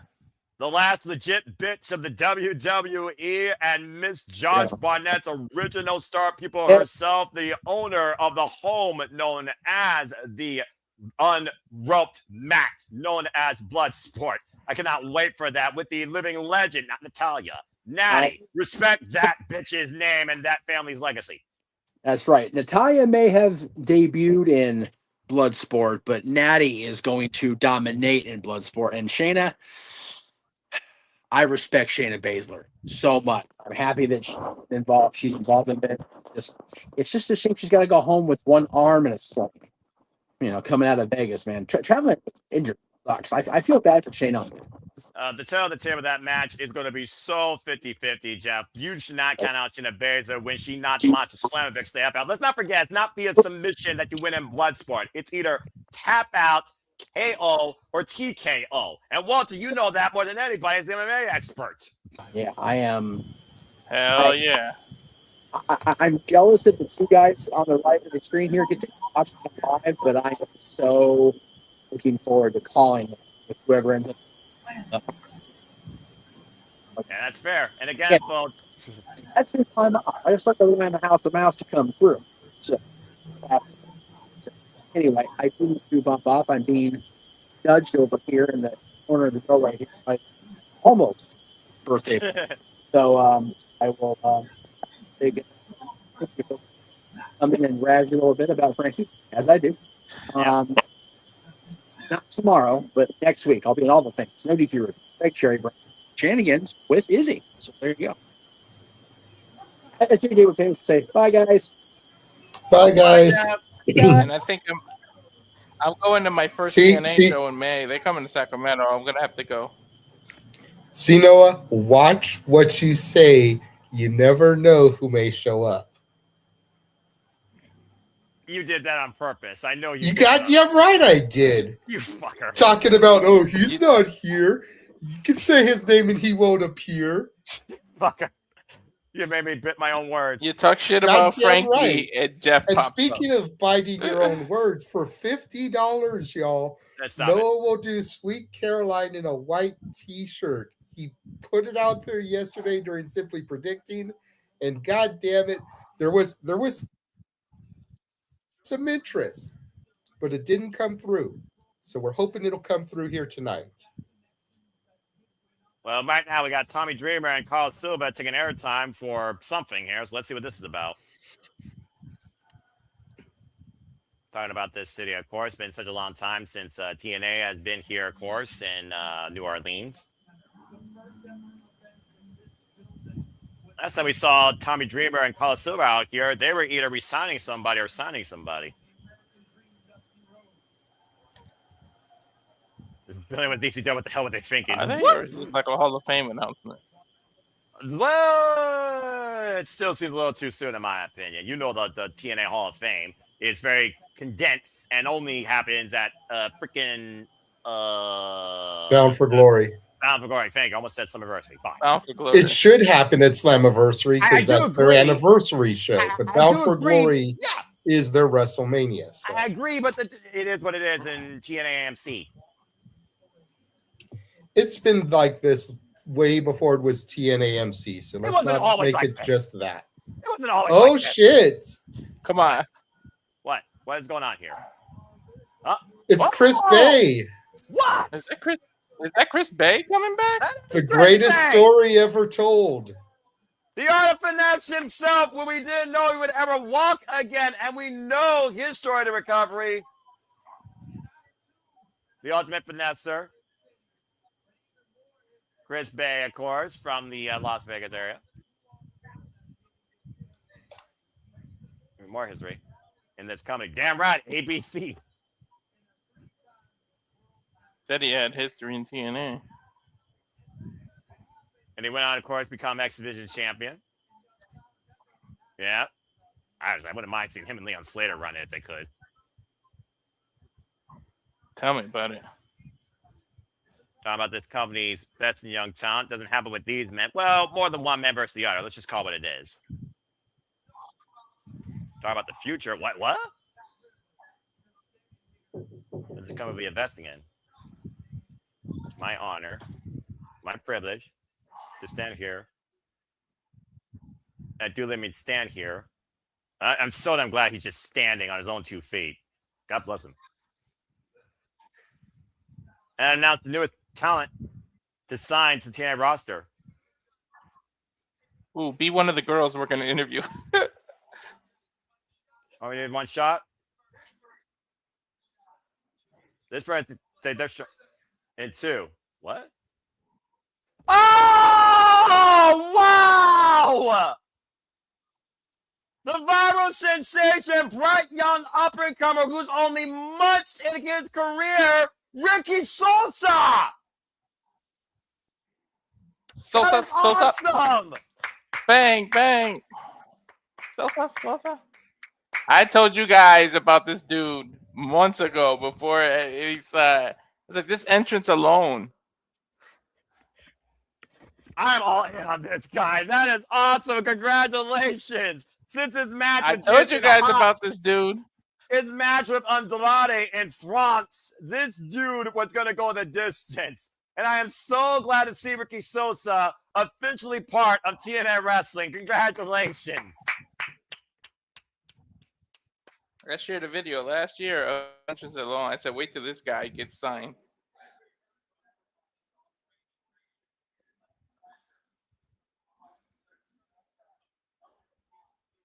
Over the pond, New Orleans. The Hey, debut dude, signing. he looks about 6'4". Yeah, right? Hell yeah. Congratulations, Ricky Sosa. Fuck yes. Yeah, someone told me after he had his TNA debut match on Explosion and follow-up TNA match on Thursday night, TNA Wrestling, he was not going to be too far away from a contract. And, of course, he will be involved in Las Vegas against Cashman for House of Glory. Yeah, boy. This moment he's been working for 5 damn years. Again, still so young. And that is the cultivation of TNA Wrestling, unlike some companies to Fed.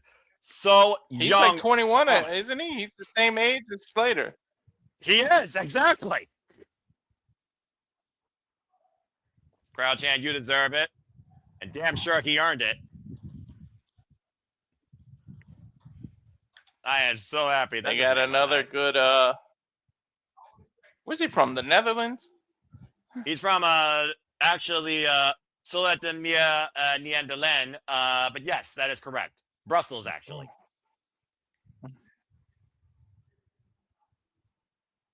This isn't just a signing.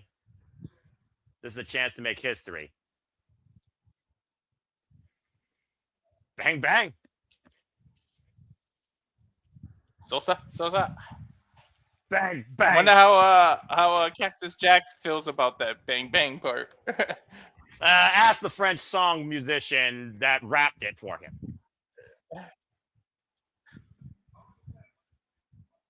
in his family. Well, shoot, family Aw. owns family. Literally, is everything. I was thinking, believe 2004 was 22 years ago. What the? Merci beaucoup. Yeah, the first match I saw him in, Walter wasn't even here in America, but I heard about this young man. He was in a triple threat for his home promotion in France that involved Andrade El Idolo. Yeah. Yep. And if you all want I to go shared watch the that video match, of it last year. Yeah, you did. Of course, I already watched it afterwards. I already knew it. I was like, yo, this dude's going to be something big. And now he has a whole new chapter beginning tonight. Signing officially, pen to paper. Welcome, Ricky Sosa. You have crossed the line now and forever to TNA Wrestling. Gonna have a home every Thursday.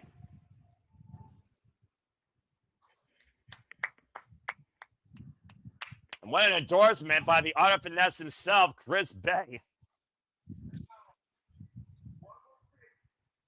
Bang, bang. Sosa. Sosa.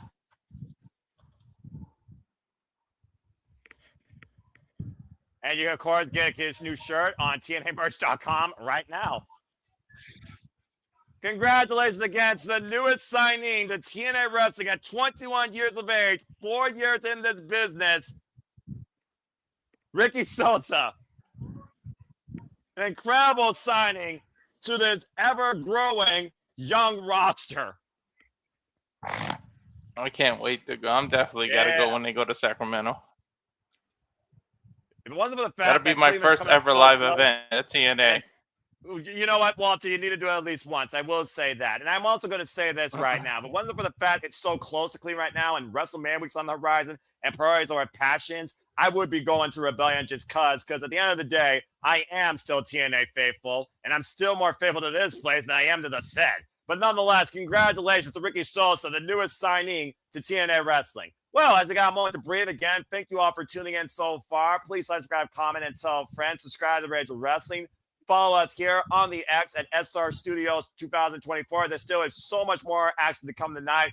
TNA World, TNA Knockouts World Champion, more tag warfare that sounds absolutely strange but could be righteous. Mixed tag team warfare. We got Knockouts no disqualification action. Also to come up at Sacrifice. Of course, stay tuned tomorrow. We'll have another interview with Pull Down Mania Talent and the Saturday Shenanigans. We'll be covering Ring of Honor, Global Wars, and MLP on demand later. And of course, next week, we will stand deliver. Next week, we cover NXT Stand and Deliver, and then we'll be sitting digging for that. But speaking of things that have happened today, earlier tonight, we saw Tessa Blanchard beat Jody Fret, compromising that left leg, and a freaking heel to the head facing Mila Moore allowed her to hit the buzzsaw DDT and show how much of a threat she could be in this knockout division, much to the pleasing of the Ring of Wrestling JJ Williams. Damn right. Tess is one I'm hoping to meet at WrestleCon.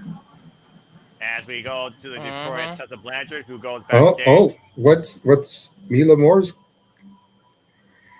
This white rabbit covered in blood has got Mila Moore's attention. Follow the bunny. You know, the show's called Sacrifice. We know that Rosemary's been trying to repent 7 deadly sins that all are in connection to the bunny's death to bring her back. And we've seen 2 women now mysteriously guided by this bloody white bunny figure. What could this Could be a way to bring... I mean, I don't mind if they sacrifice Mila Moore, honestly. If it brings Allie back to life, do it. Damn. Was that Jessica Havoc? Wait, what? Oh, shit! What the hell? That is Jessica Havoc. What? To be continued. That's a nice mask. We've seen Crazy Steve. We've seen Jessica Havoc. We've seen the bunny. We've seen Johnny Sweener in all of this. The fuck? We've seen, obviously, Rosemary. Mara Sade and Mila Moore have now been lured to... What the hell is going on, Noah? The Undead Realm has no rhyme or reason. That's all I can tell you. But I do remember at one point, Jessica Havoc and Rosemary were literally Decay and TNA Knockouts Tag Team Champions, and she was lost to the Undead Realm since Ash by Elegance beat her under fluke circumstances. Speaking of fluke circumstances, let's talk about the TNA Knockouts World Championship. Trying to go back to normal here. Tell the tape. There you see the height differentials are minimal. Of course, the accolades here. Dani has never been the world champion, but she's a two-time TNA Knockouts World Tag Team Champion. And of course, Elayna is the former TNA Knockouts World Champion. And this over-glorified, less than platinum child with a freaking stick for a freaking fiance currently holds hostage the TNA Knockouts World Championship. But thanks to it being a triple threat, she does not be involved in the decision to finally see this title come back home and Dani Luna to finally seize it. As we get ready now for the TNA Knockouts World Championship match, and I'm just going to say this real quick. Jessica Havoc and Rosemary have a unique connection that might go even deeper, if not as deep, than the bunny. So to be continued. And if Mila Moore is never seen again, oh well, nice knowing you. Anyway, let's get back on track to the TNA Knockouts World Championship. Follow the bunny. Bring the bunny back to life. Dani Luna, of course, who was previously supposed to challenge. Go ahead. You were saying, I know who you're not going for because technically the Knockouts title is in the NXT Superstars' hand. So I know you want this to change. You damn fucking right. That's why I go my today, not my fucking NXT. This title belongs in TNA, and these two are the rightful ones that should be contesting over it. Due to visa issues, and I still say political bullshit, it should have been Layla Lee versus Dani Luna tonight at Sacrifice when Layla Lee couldn't defend the title against her at No Surrender. Not to mention, Layla Lee previously was supposed to face her earlier and couldn't do it at Genesis because of those visa issues and defended against NXT's Zarya. Ever since she won this title back from NXT's possession last year at Gold Rush in the Freedom Madison Square Garden in a triple threat, this is the hope, I feel, for TNA Wrestling to get the TNA Knockouts World Championship back. But unfortunately, Dani Luna and Arianna Grace did get a win over the Angel Warriors, as you see Sarah Brookside accompanying Layla Lee to the ring. And if Dani Luna does not put her focus on both that glorified hussy and this thunderstruck spirited champion, this championship very well not change hands tonight. I feel like Grace is just going to take advantage of the other two. The other two are somebody's going to do something to one another, and Grace is just going to graciously take the victory from them and just cover somebody who's been a finisher that's been done to somebody else, and she'll find a way to win.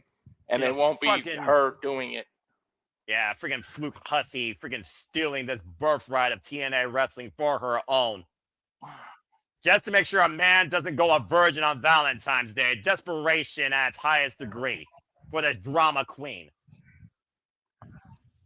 And of course, let's also keep in mind, Walter, the director of Fortis, Tim Morella, gave this opportunity to her, and she seized it, stealing his Pride Cobra that she has used now to not only win the championship, but hold on to it by hook and by crook. Gee, I wonder why he gave her that opportunity. Well, we've seen the bit of dismay and disagreement lately with Santana Morella and Daria Ray, saying that you're too emotionally driven by your decisions. And clearly he has put personal before professional with the fact that this guy, this Sobrano ripoff, might soon be a son-in-law. Let's go down to Mackenzie Mitchell for the introductions for this match. Please, for the love of God, TNA, correct this shit. You don't even care which one of them, huh? Damn fucking right. But if anyone deserves it more than anyone else right now in TNA, it's that woman right there. Dangerous Doomsday, Dani Luna, who's already destroyed the likes of Indy Hartwell, who's out indefinitely, thanks to the assault by Stacks and Grace recently. And of course, the last real TNA Knockouts World Champion, Layla Lee. Oh! That Dani Luna immediately on the attack. And she did wait for this moment, and Arianna Grace said, that's not going to work. And if I'm Dani Luna, I would use that chain to choke the life out of Stacks at ringside before he breathes any more life into this match. And now Layla Lee on a well, at least the silver lining for you. The silver lining for you is the champ is usually at a disadvantage in these type of matches because you don't have to be involved in the fall. The bumper and fall person, and this guy ain't even worth going to a Motel 6 right now, in my opinion. Go the hell out of here. Get caught in a voodoo curse. And right now, Zaya Brookside needs to be aware of Stacks at ringside. I'm not going to be freaking impartial here, all right? I may be biased, and I apologize. Deadlift German by Dani Luna to Arianna Grace, sending her to the outside. Dani Luna, again, as I said, has been on absolute warpath since separating her ties from Jody Fret and going into business herself. Nowhere goes Lei Ling Lee, now off the ropes, sweep of the legs by Lei Ling Lee. Signed from Singapore, of course, and I said That was former a nice TNA leg Knockouts sweep. World Champion with a background, of course, in karate. Follow drop kick to Dani Luna in the corner.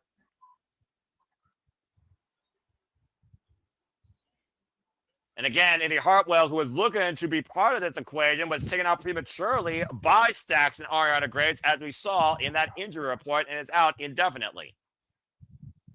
Irish whip reversal. Dani Luna set up the ropes and the pick of the ankle by Arianna Grace. And again, smart idea by the champion, neutralizing one of the opponents and turning it to a one-on-one affair.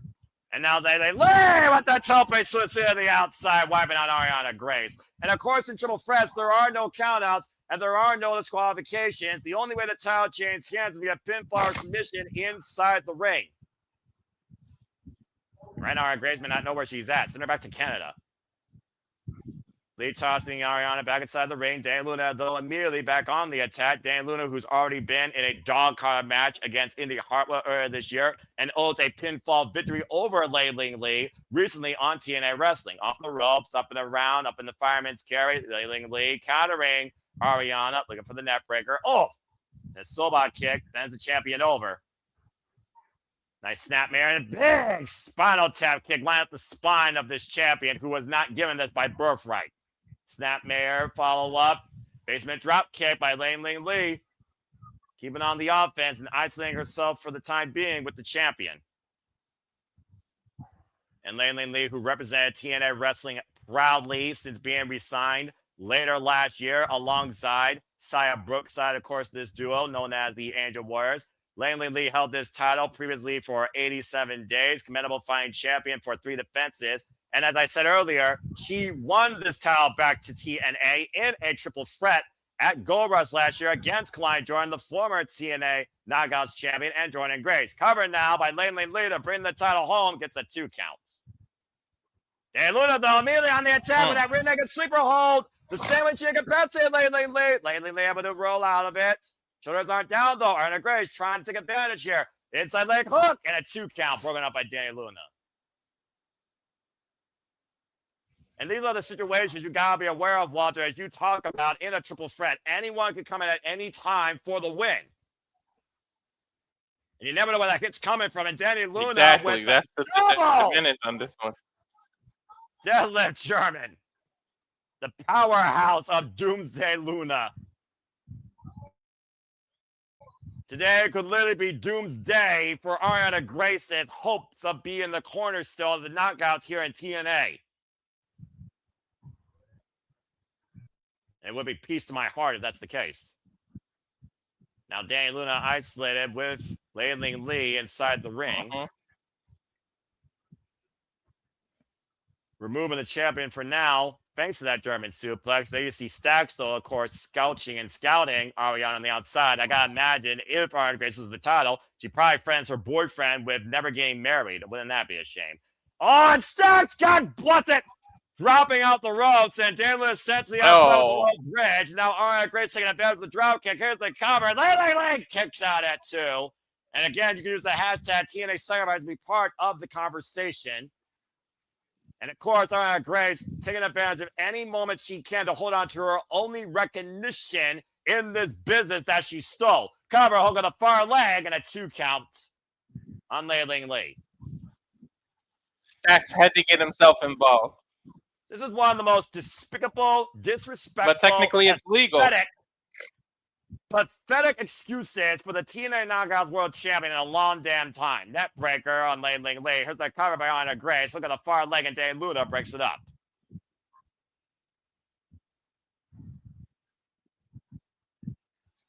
And right now, Dani Luna, Again, should not be playing around with Arianna Grace, knowing how bad she was. Oh my God! Just knocked her out with that elbow. Oof. You got knocked the fuck out, bitch! And right now, Dani Luna might have removed Arianna Grace from the equation. Wait a minute, inside leg hook. Come on, Cradle! And 2 count by Ling Lee. And once again, we are down to the 2 that are home founded here in TNA. Big boot, covered by Dani Luna. Kick out at 2 by Ling Lee. The fact of the matter, though, that Dani Luna has not been to the mountaintop yet, and many people have already put her into that equation, shows how much we believe that Dani Luna should be TNA Knockouts World Champion, despite her overall aggressive, unhinged nature. At the end of the day, though, Walter, sometimes you need that edge to get ahead in this business. And Dani Luna realized that when Spitfire was literally split. It's that anger that has driven Dani Luna this close to the title. Where's driven another big boot? Got caught in like crap. Smart move by the former champion, Trevor Slater. Arianna Grace, though, trying to take advantage here with a karate.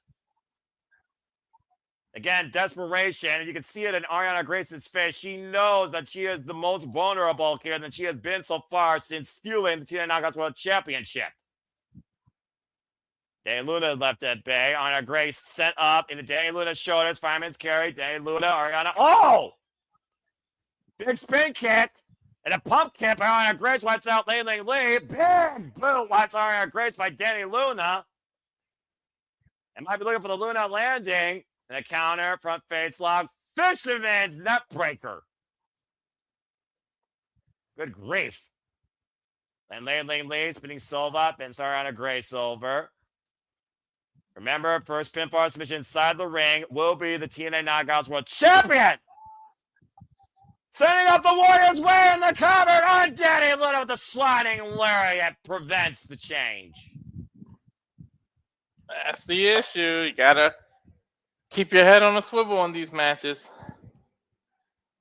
All 3 of these women heavily fighting for the TNA Knockouts World Championship, and to your point, keeping each other at bay every possible second.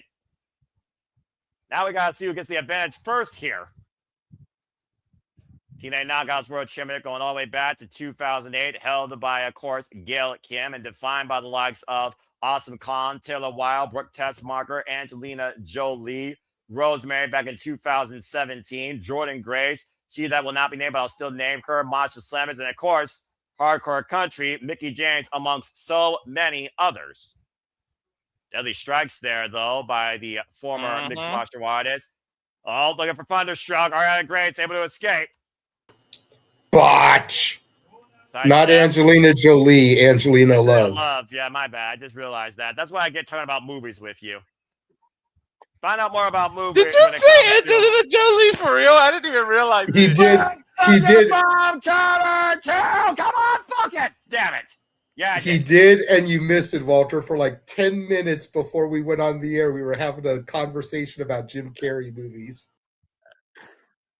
Well, to be fair, that's far more Hollywood than Ryan Nemeth ever will be. Slingshot Blue Thunderbomb for the near fall, by the way. Apologies, folks. Sorry, not sorry, by the way, for my biased nature again. And Zara Brookside right now trying to keep Stacks at bay. Dani Luna, though, trying to separate those two for whatever reason. Again, the focus, though, needs to be on the TNA Knockouts World Champion. Big elbow again rocks Arianna Grace. Frick her jaw in the process if you can. Luna sending Grace back inside the ring as Grace clutches her head. And a jawbreaker there by the champion.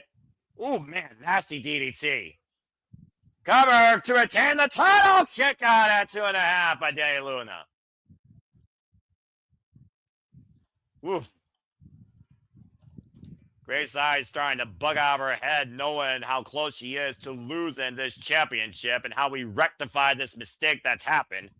Now the 70th TNA Knockouts World Champion in this company's history. A blemish. And hopefully a fleeting note. All right, Grace going up to the top rope right now. Big right-hand shot by Dani Luna. Ling Lee so far nowhere to be found for the moment. Oh, boy, this is dangerous. Arianna Grace, Dani Luna high above the ring. And Dani Luna might be looking for a gut-wrench superplex. Now changing position. This could be disaster and could spell doom for Arianna Grace. Steelz, though, trying to save his woman. And the side kick by Elayna wipes Steelz out as Steelz collapse. And Elayna from the superplex. Here we go.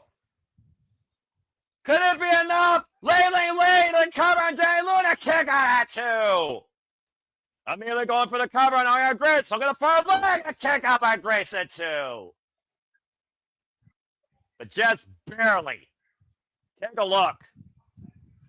Superplex Samoan drop combination on Dani and Arianna Grace, who fell from the highest district. Sarah Brookside trying to encourage her friend looking to become a 2-time TNA Knockouts World Champion. Now hoisting up Arianna Grace. Possibly for the Warriors way again. And once again, Steelz trying to get involved and saving his woman, Sarah Brookside, finally trying to move Steelz in this equation.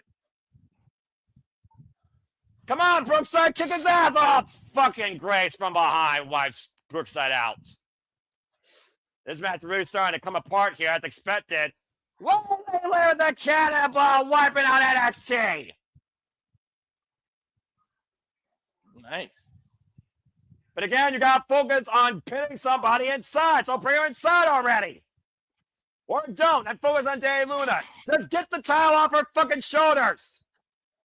And right now, Elayna staring across the ring from Dani, the original 2 that have been at this vendetta. And this is what TNA is all about. They were supposed to have this one-on-one match, as I said, going all the way back to fucking Genesis. And Elayna has been dying to get her hands on her in a championship matter. Now they finally get it one-on-one for the time being. But again, time is of the essence with the importance of bringing back home the TNA World Championship. God damn that elbow. Vision's forearm receipt there by Elayna, and both these warriors squaring it out in the middle of a TNA ring. Pushing each other to their limits. And again, Elayna and Dani not letting up an inch. All in the name of the TNA Knockouts World Championship to be the knockout. Kick to the hamstring by Elayna. Spinning Soulbot. Bends Dani over for the moment.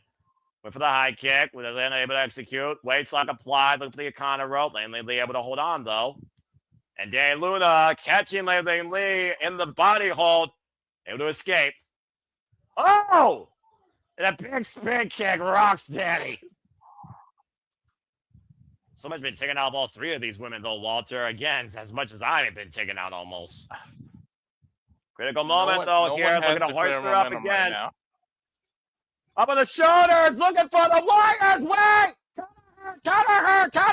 1, 2, and Steelz picks her off. No, not like this. You fucking kidding? Grace from the front. God fucking damn it. Arianna Grace is still TNA Knockouts World Champion. Fucking parasites. I told you she was just gonna take advantage of something. Piece of shit. Oh, wait a minute. Carlos Silva, of course. Someone get that disrespectful piece of trash out of fucking TNA. Once again, this company is under a stranglehold by an ungrateful, disrespectful leech of development that feels like a prima donna, unraised proper, platinum queen. I know you don't like it, but I mean, there's no rules in the triple threat, so really they didn't do anything wrong. Well, either way, this tragedy and injustice continues. Take a look back at how this all happened, Walter. The Warriors' way on Dani as Elayna was able to put her down. Lateral press and Steelz jumping into the ring, holding Elayna back as Arianna Grace crawled like the parasite she is to hold on to the TNA Knockouts World Championship. Exactly what I told you was going to happen. She was going to take advantage of somebody else's finisher. Commendable battle by Elayna and Dani as NXT still holds the gold in TNA, and Arianna Grace and Steelz, who soon will be in divorce court, hopefully sooner rather than later, still holds on to the TNA Knockouts World Championship. Maybe somebody from TNA can get it back on an NXT PLE. Well, what? Okay, fuck those two. I don't give a fuck about anyone else. What's this? The rabbit.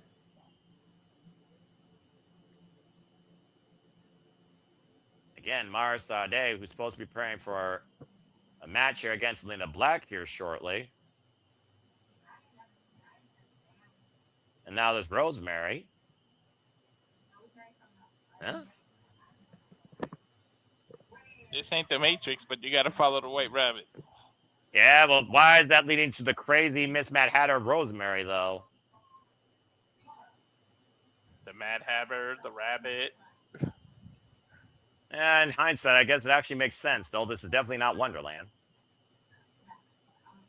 I don't know. It's a wonderland I wouldn't mind visiting. Well, either way. Hell no.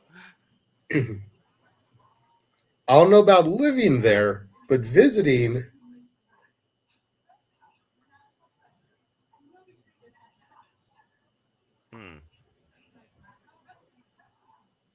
Wrestle House? Oh, God, no. Don't bring that back. No. No, no, no, no, no, no, no, no, no, no. What? The hell was that?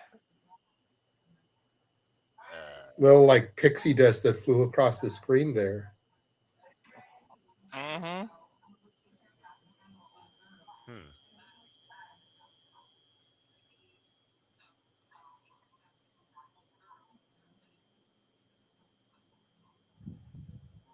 Huh. What is Rosemary trying to do here? Well, regardless, Mara Sade prepared to face Elayna Black in ODQ action. Still to come tonight here at TNA Sacrifice. Coming up next, though, Mustafa Ali and Tashs, Steelz, who we saw earlier, talking, maybe negotiating with the system, because Eddie Edwards has that TNA World title shot. They're in mixed tag team action against Trey Miguel and Jada Stone as TNA Sacrifice continues. Tasha asked at the end of that, are we really going to trust the system? And Mustafa said, hell no. Well, at this point, collusion is the greatest conspiracy right now when it comes to this faction warfare between the system and the freaking Order 4, for all we know, that might be working together tonight for a common cause. Either way, here comes Mustafa Ali. For Ali, do you still trust? We get ready for this mixed tag team match. Bloody hell.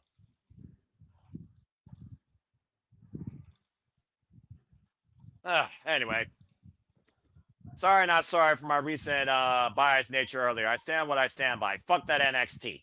Anyway, the Order 4, of course, who have been a thorn in TNA with their own propaganda campaign, encouraged by Tashs Steelz, really escalated since that Knockouts Battle Royale No Surrender when Tashs Steelz got eliminated by the Spark, Jada Stone, who recently got signed with Mila Moore, might I add, to TNA Wrestling at the same time as the Knockout. Mustafa Ali, who of course came back with a brand new finisher and a brand new attitude, and do as you see, Walter, after that freaking guitar-shaped coffin match, has targeted BDE, Rich Swann, and Trey Miguel, who have become a very friendly trio.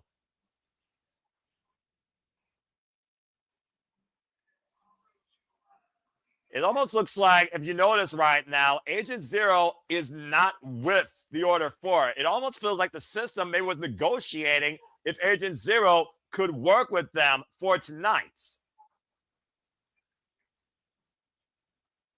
As Edwards claims he's going to get that title shot sooner rather than later. Jada Stone. Well, we all know how politics go, dude. I'm just saying. Mm-hmm. Jada Stone, who gave one of the most beautiful picture-perfect Hurricane Ranas I've ever seen in a long damn time to Mustafa Ali just this past Thursday on Impact Wrestling. Teaming up tonight with the current TNA International Champion, representing the 419, Trey Miguel, who, of course, won that title back in his return to TNA Wrestling at No Surrender. Former multiple-time X Division champion, of course, and former TNA Tag Team champion. Two people brought together against a common cause and against a common foe, but we all saw how dangerous Agent Zero was to nearly choke bombing Jada Stone. For those that don't know, Jada Stone Yep. is also, when I talk about the youth of this business, only 4 years involved in this business. She is called the Spark. She's been heavily involved, as I said, only on the independents, but you may have remembered her from Reality of Wrestling when she was involved in a match against Alejandra the Lion and Haley J in the Battle of the Veil Ladder. She's only been involved in TNA Wrestling, though, folks, as far as signed here to TNA Wrestling, since literally late last year in December. Taking on the Just when I finished getting used to Trey being a single star because the rest of the Rascals are in AEW, they put him in a mixed tag match. Well, I mean, again, they both have a common enemy against the system. I think Mustafa Ali assaulted Rich Swann and BDE, and Trey Miguel came to their aid. Mustafa Ali and the Great Hands took advantage.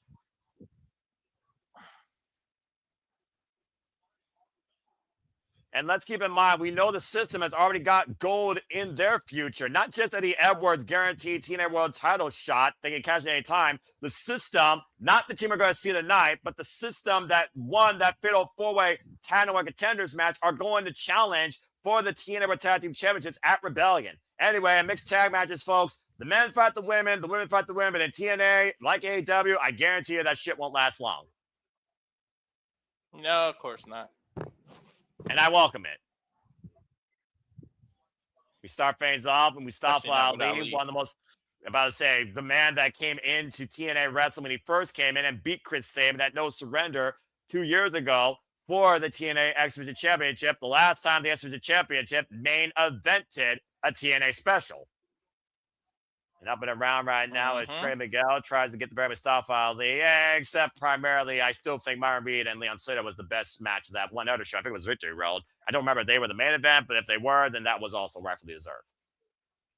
The side headline. And what do you think goes through a man's mind when you're put inside a guitar casket, Walter, like Ali was against Elijah? I don't know, suffocation, not being able to breathe, getting out of that. I don't know. But he came out with a new lease on life, so we'll see. Yeah, it seems like a darker lease on life, if you ask me. Up in the over swing and a miss. Mustafa Ali again, the speed of Ali up against Trey. Take him to Harris. Trey lands on his feet, though. Kip up, stalemate. There they go here. Whoa, man, I knew they took his head with that kick. Dude, the athleticism of both of them is crazy. Don't blink or you'll miss.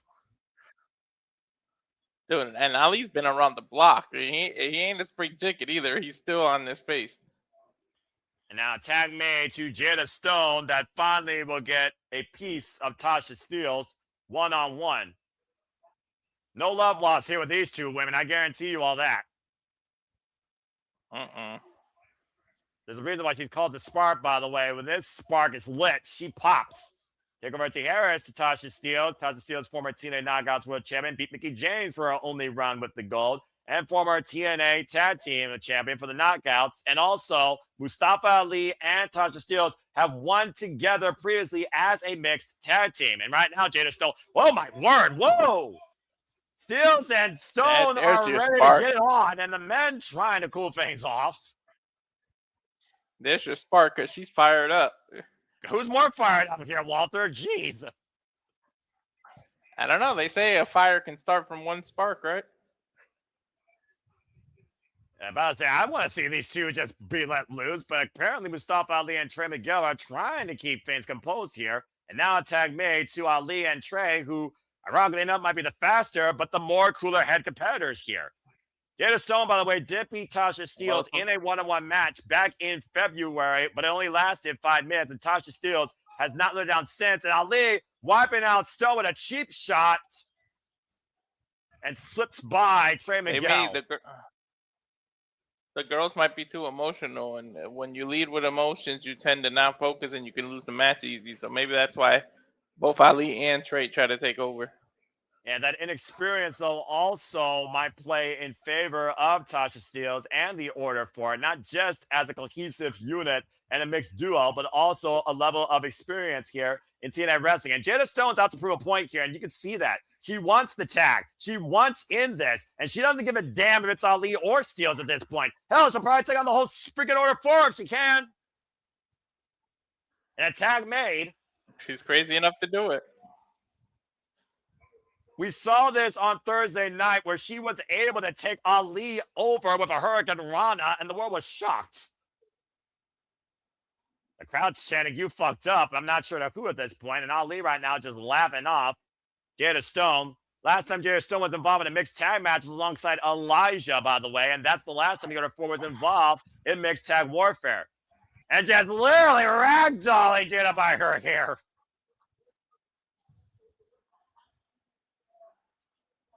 And by the way, Ali delivered that Highwayman's Ferrell pile driver to Jada Stone. So again, there's a lot of bad blood there too. Oh! Yeah. That rebound 100%. kick. And up in the electric chair right now, mounting Mustafa Ali is Jada Stone. Turn around, Cazadora up and over into a DDT! Spiking Ali! It's not going to last long. Trey Miguel right now. Why doesn't Steel just come in? Jada Stone, oh, the beautiful Hurricane Rana again! Does Steel not realize she doesn't need to be tagged? The females are supposed to fight. She could just walk in. Well, to your point, went for a shot. Mitchell's escaped by Jada Stone, and Tashs, Steelz, and Ali have been driven to the outside of the ring. I don't think they're going to be alone for too long, though, as Jada Stone might be looking to fly in the great hands playing defense. I don't think Miguel Miguel wait a minute, cares watch about the Miguel with the hand. step up, topic on Hilo. Wiping out Hotch and Skyler. I think he used the second rope to bounce off. And she ducked like she was going to get used. And basically, that's the second time we've seen two people work together tonight.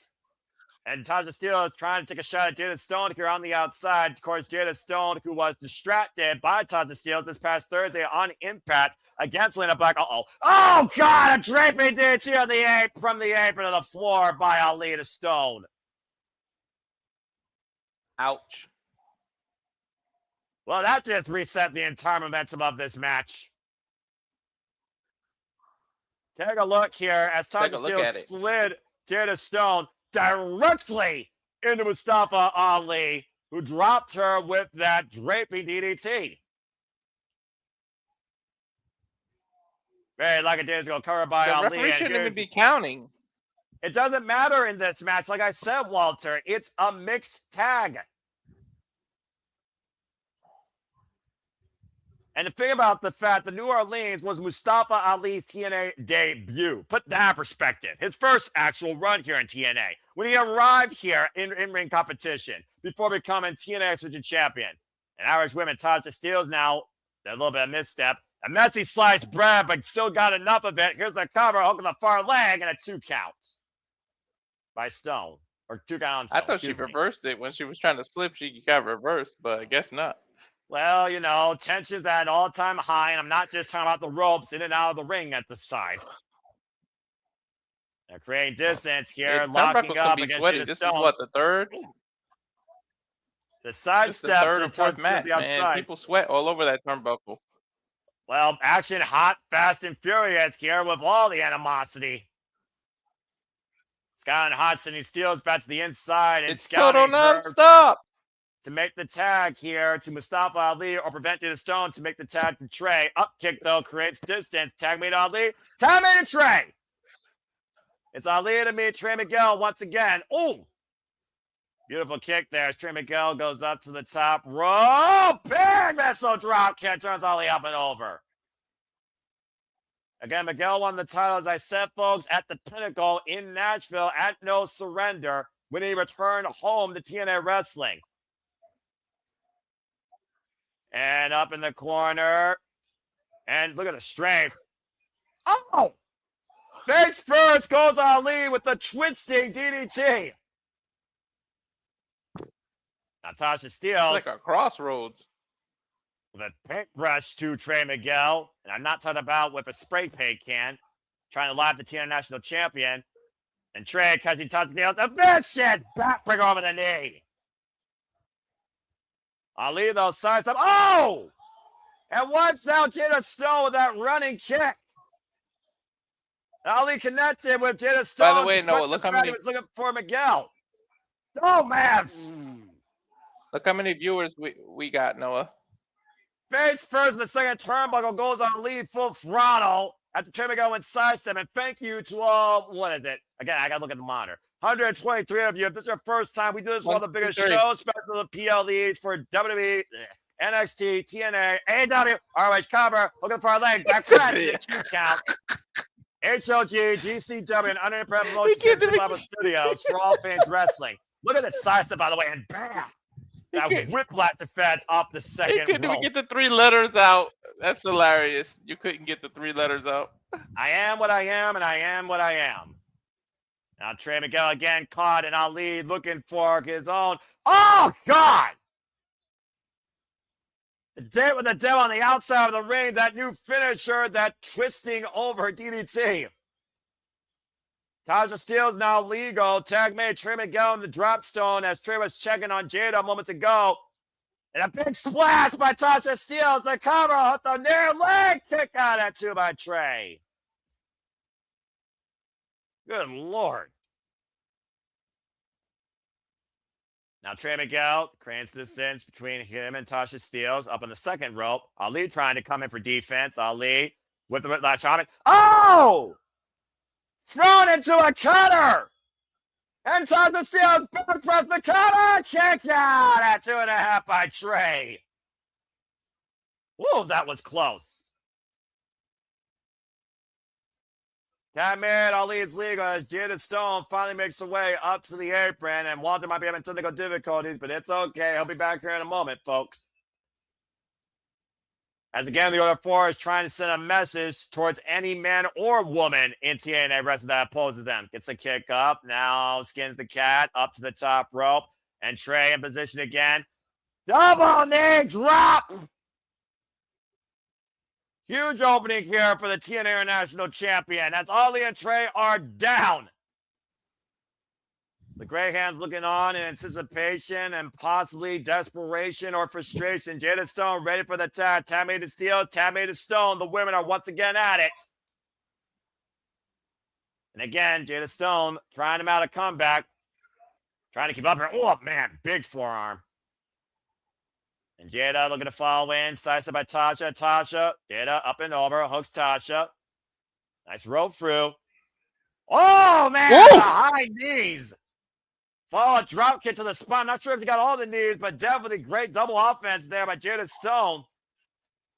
Moonsault or something. Moonsault. Cover the far leg. Kick out at 2 by Steelz. Those are like Starship Pain. Speaking shades of Johnny Impact, tag made Ali. She was athletic is what it was. Now again, we talked about before, man, the potential of the youth to cultivate here in TNA wrestling. Set up and over. Tashs Steelz, though, with the assist. Oh, it didn't work out.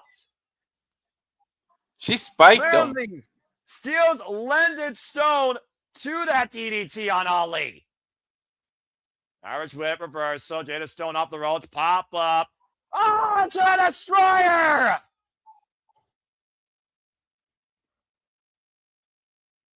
Good Lord, Stone! Jada Stone's on a roll, and I like what this woman's bringing. And up to the top rope again. So they fearless with the moonsault, wiping out the Order 4. This is Jada Stone's coming out party for sure here in TNA wrestling. What a showcase. Oh, look at Ali, though. Able to beat Jada Stone on the uprise. And right now, Ali looking for a desperate play. What the hell is about to happen here? Oh, dear God. Oh, no. Oh, no. No, not this. Not from the top rope. Not like this. Ali, what the hell? Oh, the Frankensteiner! Hurricanrana takeover by Jada Stone of the attempted crucifix bomb. And the Grey Hands coming in. Trey Miguel taking out Hodge and Skyler. Coach Kissy Moonsault coming to kick it 2 attempts. How the fuck did Ollie survive that? Are you freaking kidding me? This sold-out crowd is on their feet for the first time tonight in what Jada Stone is presenting. Trey in absolute disbelief. And the crowd chants, "This is awesome," for the first time. And now, wait a minute, Tashs Steelz with Trey Miguel's TNA International Championship Great Hands taking Trey down. The Great Hands, what the hell are they doing? What? That's a zip tie. The Great Hands are literally arresting Trey Miguel where he can't help Jada Stone, bracing him to the bottom rope, and the referee has no idea. This is absolutely insane. And Miguel is literally handcuffed to the bottom rope via zip tie. Jada Stone's on her own. And Ali is still legal. There's nowhere to go, there's nowhere to run, and there's no one to aid her. Now hoisted. God! Dance with the devil! Cover! 2! Uh-oh, come on, you despicable. Looking Trey dead in the eyes. Could have gone for the win, but lifts Jada Stone's head. Could have held it right there. All right, enough insult to injury. That's a woman, damn it. What are you fucking proving? Ali is hell-bent on destroying Jada Stone, and the referee is trying to free Trey Miguel before this onslaught. Someone fucking stop this! You rat bastard! Pathetic splash! For the love of God, count the fucking tree, you despicable propaganda politician bitch! Order 4 wins.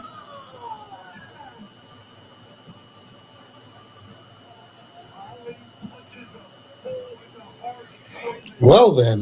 Never in my life have I seen such a corrupted political figure in wrestling go to these lengths just to make a fucking statement. And for what? Your own fucking ego?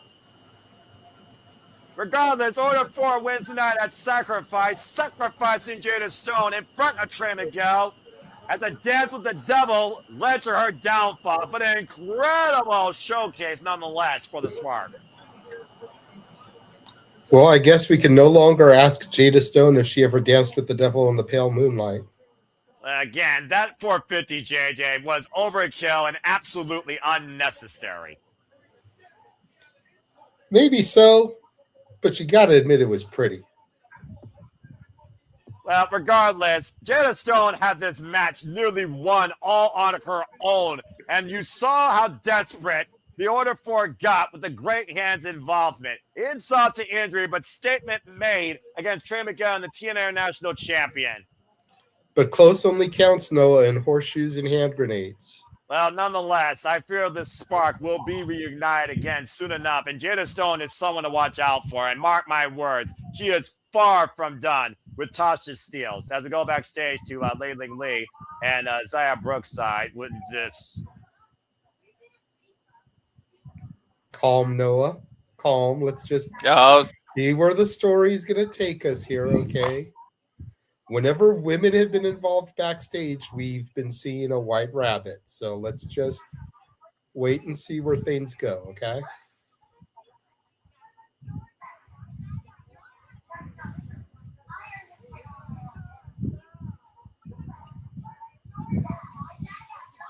And Cinderella coming backstage to break up this.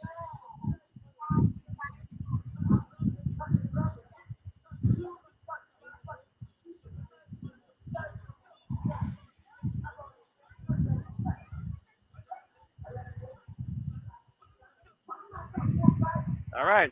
Cinderella booking a TNA Knockouts World Championship match this Thursday. Zaya Brookside against Arianna Grace. Okay. But coming up next is a match that where does Alicia Edwards' loyalties truly lie? Play the button was able to rip the fucking cock off that freaking shithead. Anyway, Moose coming up next against Eddie Edwards as Moose tries to, once again, as you so elegantly put it, disable the system. As Sacrifice continues here. Again, Sacrifice is being made left and right. Ugh. Darren G with the joke of the night saying that the demon Rosemary took Walter. That or technical difficulties or other priorities. Nonetheless, an incredible showcase by Jada Stone. And again, Mustafa Ali, absolutely deplorable. As we get ready for our next match here, you all can talk for a moment as I breathe. And Nick, don't little does he know, I wouldn't mind being taken. Don't worry, Nick. Walter's been having technical difficulties. I'm in the green room and can pop in where we are, and there's always the reliable Noah. Mm-hmm. Yeah. Well, as we get ready for our next match here, we of course saw the system rebooted for the third time after Eddie Edwards betrayed Moose and JDC at JDC's official retirement, welcoming Bear Bronson into the system. And Eddie Edwards added to this version, of course, Cedric Alexander to the equation. With Alicia Edwards' new outlook on betting on herself, re-signing to TNA Wrestling, and Moose systematically destroying the system one by one through street fights, heavyweight affairs, and 5-second quick moments. And literally the Atlanta Falcons running back defense line. All that stands now is the source of the system, the code himself, Eddie Edwards, for Moose to be free from this previous equation. It's Moose and Eddie Edwards, one on one. I'm a little afraid that Moose is letting his guard down, and she's going to show the alignment to her husband. Well, we'll find out tonight if you soon enough are once again re-enabling a cheat code that led so much to the system's rule over TNA Wrestling. As here comes the face of the franchise with Alicia Edwards at his side.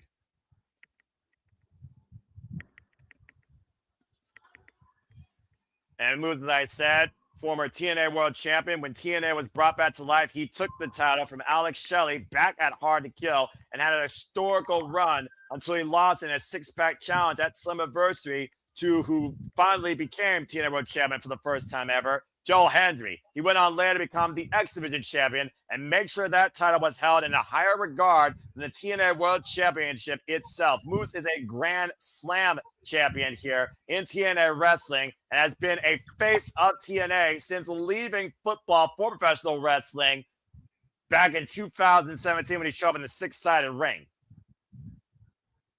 We saw him, of course, beat Alexander in an Atlantic street fight. He beat Byron Myers one-on-one in record time, and he recently beat Bear Bronson this past Thursday on Impact.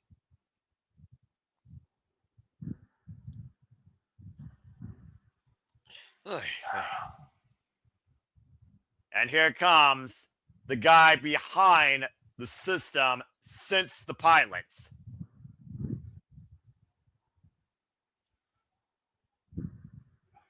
Oh, boy.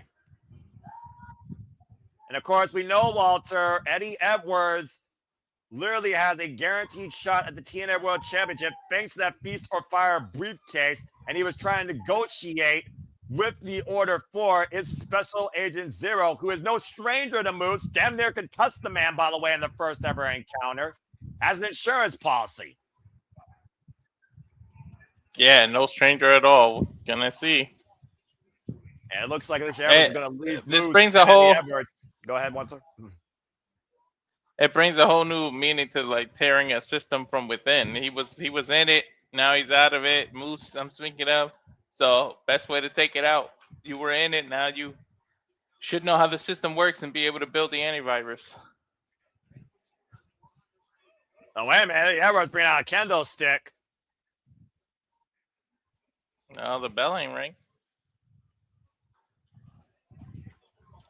Of course, Eddie Edwards has a hold of his trusted kendo stick that has defined most of his TNA career, Kenny the kendo stick. Again, this is not a no qualification match, though, and I don't think Eddie Edwards gives a damn. And if he wants it, I think Moose would actually allow it.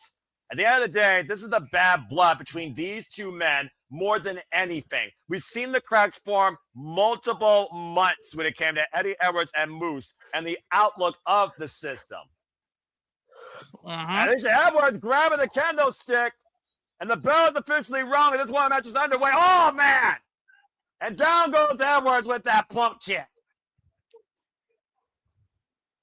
As you saw, the Edwards came out with nobody, and Alicia Edwards has left ringside. Edward has to face Moose all on his own, Walter. I don't like those odds. Yeah, it's Edwards right now, who looks like he's on the back. Oh, what the fuck? What the hell? Ain't that 0? Oh, come on. This must have been what the discussion was. We talked about that meeting earlier that happened during the countdown.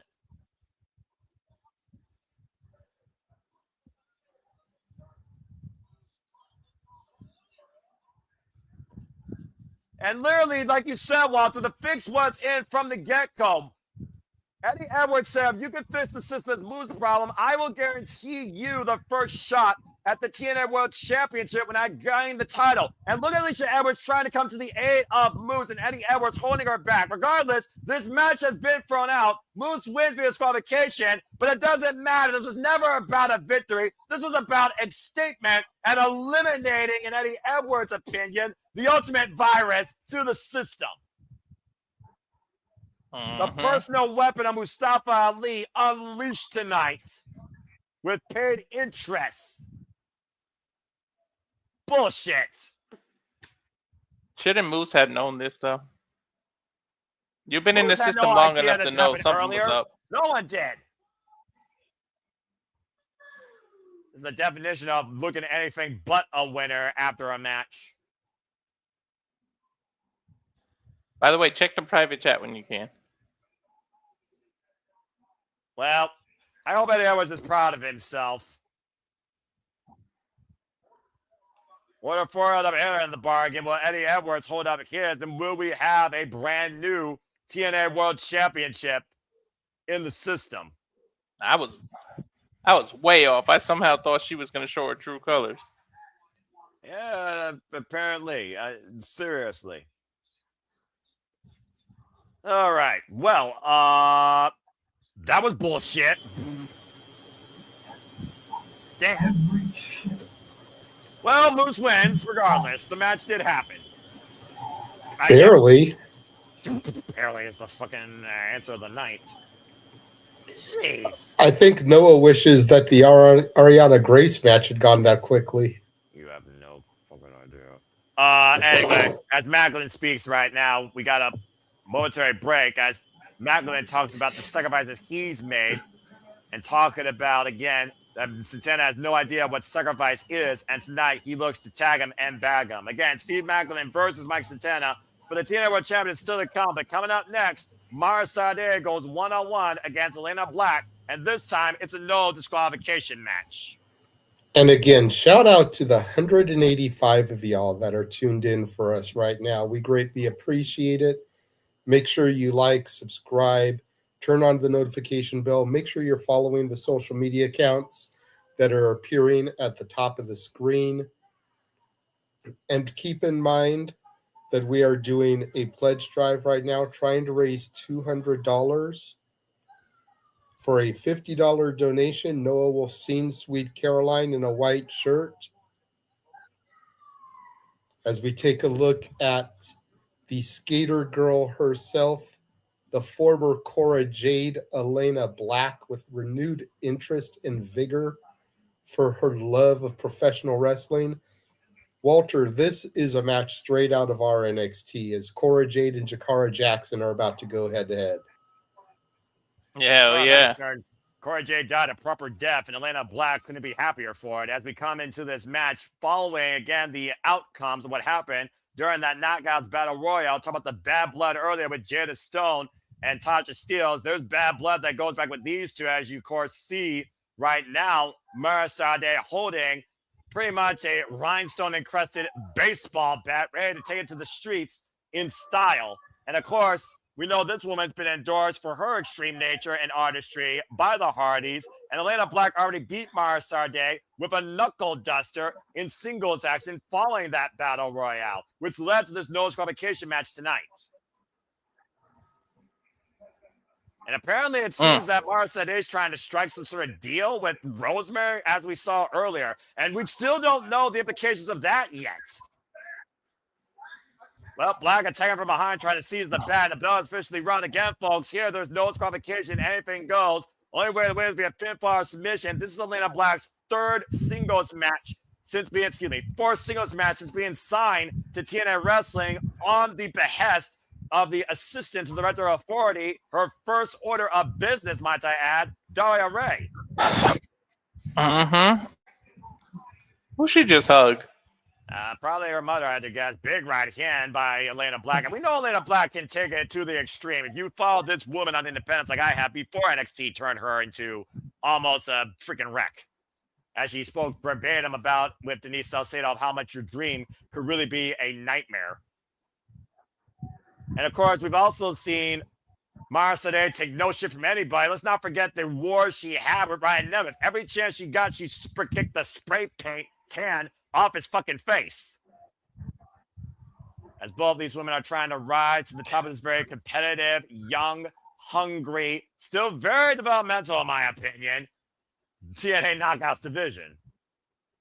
And the chaotic scene we've seen all night here with these women. You saw what happened. It's got a lot to go to get to the former. Right. I mean, look, you think about Layling Lee and Danny Luna and the level of experience they offer, and then you saw the potential you got in Jada Stone. You saw the rage, fury, hatred with freaking Tashs Steelz. Now a kendo stick in hand. Oh, man. And a kendo stick to the ribs of Mara Sade. Now Elayna Black with a weapon in hand. Again, it's all perfectly legal. Everything legal. Zone. And this is the comfort zone of Elayna Black. If you followed her works before NXT, turn her into a PG wreck. Again, kendo stick to the spine. Elayna Black, who shared the reign with the likes of Blair Onyx, the current WWE ID Women's Champion now, of course. Laney Luck was involved previously all over the independents and even involved in AEW during the dark period. And a step-up drop kick, stopping Elayna Black down her tracks. He sees the stop sign. Good grief. The stop sign literally was to stop Elayna Black in her tracks, I guess. And wait a minute. Elayna Black just crawled underneath the ring. What the fuck's she doing? Where'd she go? All right. Elayna Black just vanished. How do you manage to thin air, Walter? I wonder if there's a rat. Maybe there's a rabbit down there. Well, I mean, Myers today checking all four sides. Professor, I think, oh, a fire extinguisher to the midsection. Oh, man, trying to extinguish Morrison's chances. Elayna Black doing some dark trickery here tonight at TNA Sacrifice. And again, it's all legal. Elayna Black says she runs this shit. She's been saying that since she came into TNA. And right now, this is where Elayna Black nothing the referee can do but count to three. Well, you're absolutely right. There's no countouts. Face first in the steel ring steps. And you know Elayna Black's going to take her time here. She's going to be here. She's going to try. She's here to make a statement. Let's just call it what it is, all right? Face first in the apron was Mara Sade. Mara Sade, of course, who's only been involved in wrestling now, folks, for 3 years. You might remember her as the former Jakara Jackson. And of course, talked about before, no countouts, no disqualifications. Only way to win be a pinfall or submission. We saw a personal that got when these two jaw-jacked each other after the outcome of that Knockouts Battle Royale on TNA Impact after No Surrender. Now Steelz sharing the hand of Elayna Black. And looking away. Yep. Mara Sade's back. Equalizer. It's also one of those things, though, you talk about that fucking NXT, and I will never call it anything but that. You're right. There's a similarity with these two. And these two are trying to separate each other, not only from that brand and that identity, but from each other. And I don't think you go further than cover hook of the far leg back press, then kicking each other's ass in a no disqualification match here in TNA Wrestling. Right. Hashtag TNA Sacrifice now trending worldwide on social media. Again, folks, you all can be part of the conversation using hashtag TNA Sacrifice. And again, if you are, thank you for supporting TNA Wrestling and also us here at the Simple Studios. Please like, subscribe, comment, and tell a friend. Oh, man. A double stomp right to the lower back of Sade. Shoots the half, brings it towards center. Hook on the far leg. Gets a 1 count on that cover.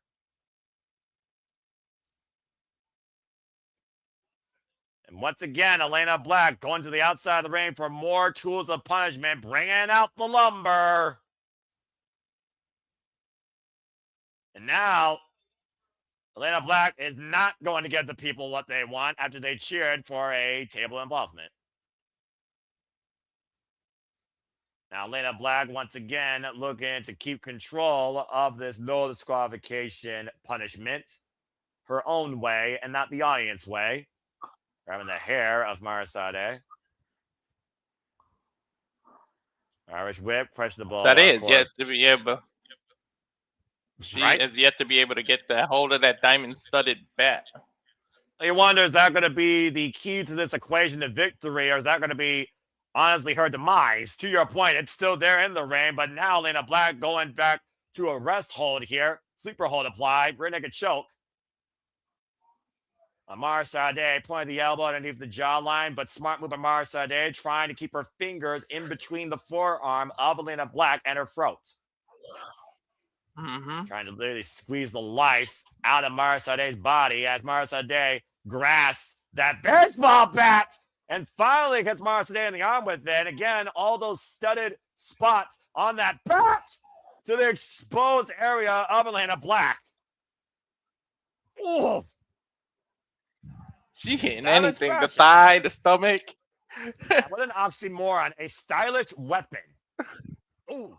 Right? Down goes Elayna Black with almost modified sling blade or hair whip.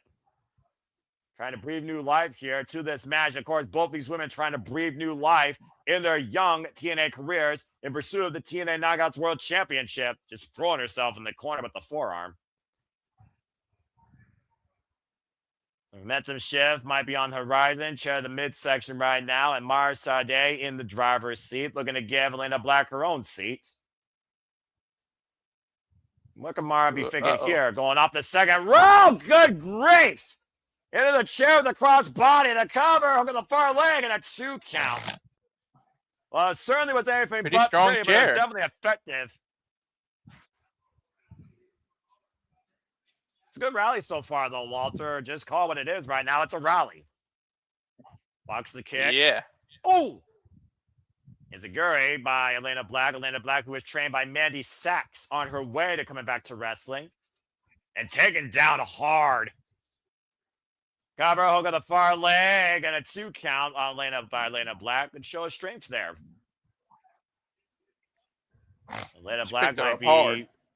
Yeah, Elayna Black might literally be at her wit's end right now with Sade and the fact that she still is involved in this match. And what the hell? Oh my God. Oh, no. What's in the bag?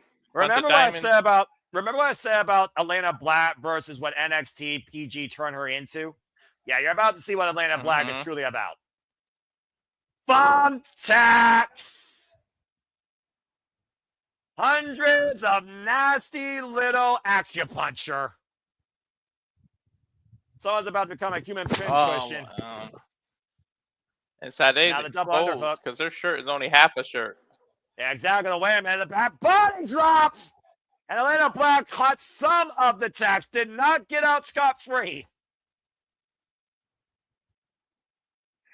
Nasty landing there. And again, a victim of her own sins or her own weaponry.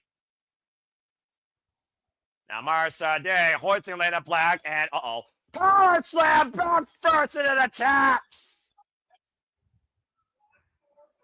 I have never wanted to be thumbtacks more in my life. You know, there might be a proverbial pleasure in deep in Elayna Black at the fact that she's back in tacks. I'm just saying. And right now, Sade going up to the top rope. Again, channeling her into her Hardy with a beautiful moonsault. Cut off the third leg. And Alario Center with the win. I got that one wrong. I picked Black. Sade shutting Elayna Black up. They definitely are not the same, but Sade was the better knockout tonight in this no disqualification affair, pinning in more ways than one Elayna Black tonight at Sacrifice. You know who did pick Sade? This guy. Beautiful, picture-perfect moonsault finish for the win by Mara Sade. Sending Elayna Black her first loss tonight at Sacrifice. Pretty good risk taken by both women here in this match, but clearly Mara Sade was the greater risk taker, and it worked in her favor. Well done, Mara. Black, she did it to herself. She's the one who introduced the thumbtacks. Well, to be fair, she also introduced this match in happening after knocking out Mara Sade with a knuckle duster in their only ever singles encounter. Payback's a bitch, and apparently it involves tax and the moonsault. As we got another break here for a moment. And the unwritten rule of weaponry, he or she who introduces it usually takes it. And you couldn't be more right there.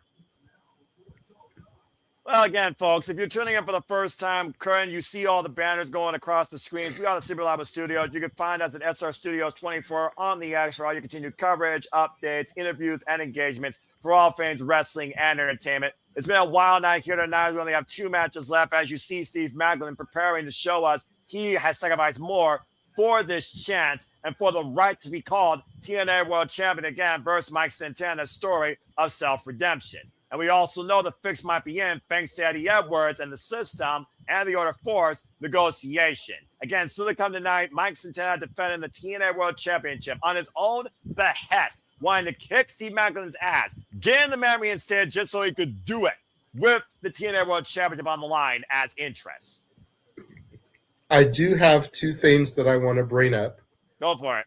One is an announcement from the Reign of Honor show tonight. Not a spoiler, but an announcement. Excuse me. Go for it.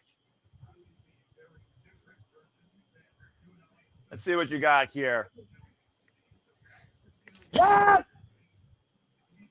And you guys know we are honorable in telling you that we will be covering that here at the Super Studio. So please stay tuned as Ring of Honor, Supercar of Honor joins the Super Lava Studios non-stop watch-along schedule for 2026, Friday, May 15th. Stay tuned. Yes! That makes me very happy. Thank you. I needed that upbeat. And then the other one is a match graphic for a show that Walter and I weren't going to go to in Vegas. But I think now that this match has been announced, we might go to this show as we have nothing else booked at the time. Walter, how do you feel about going to this show ahead of Bloodsport now? Oh, shit. I wouldn't mind. The reaction was priceless. Wow. Wow. That's going to be a banger. I'm about to say, Walter, you're in stunned disbelief. I think we just added another show to our Friday card. And again, folks, you're going to get a whole lot of watch-alongs during WrestleMania week as, of course, we prepare for the inevitable that's ahead in April, where every wrestling company under the sun will gather in the City of Sin, bringing you the passion, the coverage, the outlook for all things professional wrestling. And, of course, and I don't digress in that. My outlook on the business, not let up, as I will have 5 sleeper dinnings alone in April for those shows as you see them. So stay tuned when I moderate sleeper predicting for NXT Stand and Deliver, AEW Dynasty, TNA Rebellion, and both nights of WrestleMania, all consecutively throughout April. Stay tuned for further details on that and so much more here at the Super Reliable Studios. We get ready now for our semi-main event. It's not righteous. It damn sure is strange, but this could lead to the system momentum ahead of their match for the TNA World Tag Team Championships at Rebellion. With Matt Hardy taken out in the stairwell by the system, Vincent has stepped up to the plate as the righteous believes them and the Hardys are better together. It's Jeff Hardy and Vincent versus Brian Myers and Cedric of the system up next, and that's our semi-main event. Kind of bummed the righteous music isn't loaded into here. About to say, JJ, I know, right? What are you trying to do here? Get a copyright strike, man. Do what I'm saying. But nonetheless, We saw, of course, the Righteous confronted the system alongside the Hardys when it came to the system wanting to seize the TNA Tag Team Championships. The Righteous had a chance probably to become the more contenders in that fatal four-way, but the system took advantage. In 8-man warfare, we saw Bear Bronson crush Jeff Hardy earlier this year. And as we saw this past Thursday on Impact, Matt Hardy was taken out. I'm not sure I 100% trust the Righteousness if they don't have a hidden agenda here. If I was the Hardys, I wouldn't let my guard down. Well, how many people have been lobbying, Jesse Ventura conspiracy theory aside, for the Righteous versus the Hardys in the Hardy compound? Ever since we saw the Righteous take the Hardys on for the TNA Tag Team Championships, and literally freaking Dutch went, "We want this," and the Hardys just getting what they wanted, pain, and they got victory from it. We've seen the Righteous and the Hardys coexist, so much so we saw this crazy foursome at freaking No Surrender work cohesively and nearly get the victory.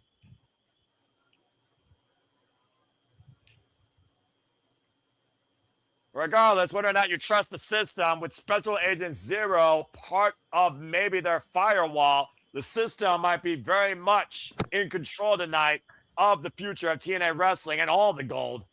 Really, JJ? Really? Folks, yeah, this is a thing. I'm just gonna continue. I'm gonna look at the monitor and continue to do my job. JJ, do your job like singing Sweet Caroline if we get a $50 donation. Get that donation in now, people. I promise you, what you're donating towards is well worth it. No, it's not, because the Superman only wears suits. The Superman doesn't sing. The Superman does commentary. That being said, the Superman will also tell you this. The system, who's been running roughshod since version 1.0, now version 3.0, are looking to regain the TNA tag gold. For the longest time, Brian Myers and Eddie Edwards held the gold for the system, and it was at the expense of the Hardys and, of course, the former ABC. The Righteous are coming. Oh. Well.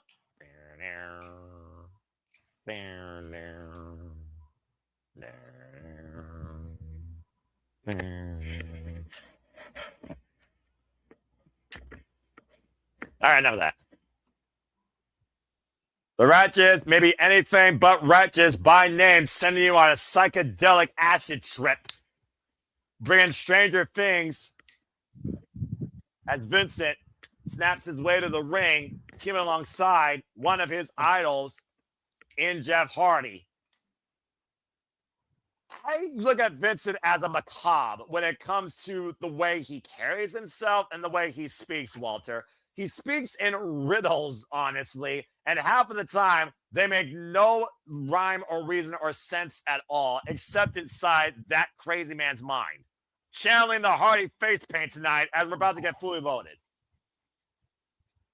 He can only make sense to himself. I'm sure he even doubts himself. That sentence in itself sounds illogical. Nonetheless, here we go. Oh my gosh, this show has taken me up and down and all around. But at least I know the bunny is one step closer to being revived back to life. And again, I still don't know what the frick that freaking arrangement with Mara Sade led to, and what the hell just got happened to Mila Moore. I mean, if she signed it on Dead Realm, honestly, that probably would be an improvement. This unique relationship, as I said, with the Righteous and the Hardys escalated after the teams worked together at No Surrender and faced each other back at Genesis for the TNA Tag Team Championships.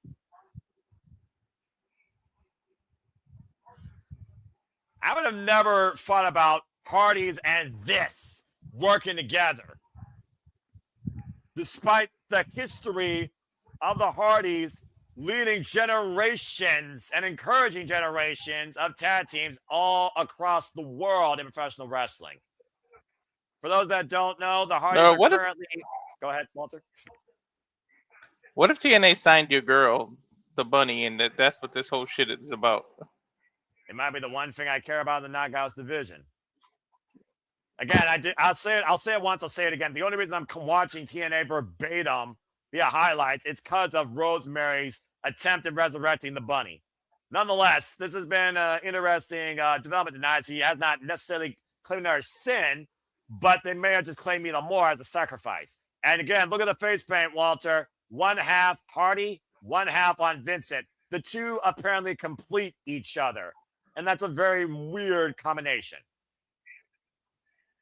Talking about how between the White Rabbit and the Righteous, I don't know how many drugs you have to be on to understand this show.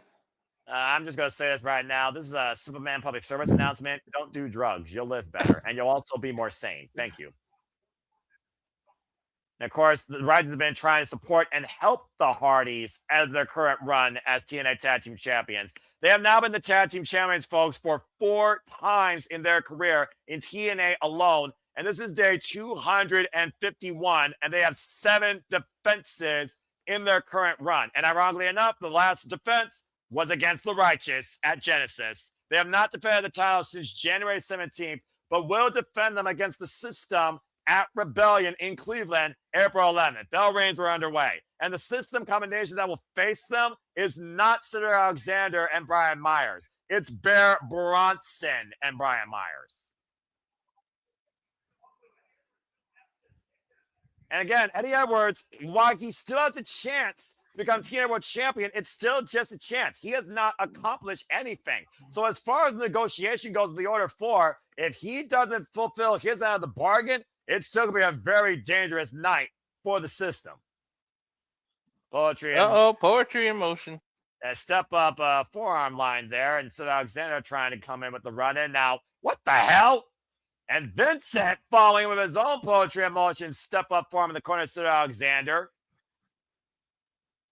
I thought he was going to do the actual old school because he can still do it. Hardy changed it because of his age. I mean, to be fair, Jeff Hardy has tried to literally redefine his style. How many times now? And right now, the Hardy, this is just too weird. Jeff Hardy and Vincent flying around ringside. This almost was like a day in the park for a kid with their idol. Right, he got a new submission move now to try to change his style again. I never thought I would say Jeff Hardy and submissionists in the same sentence. Oh!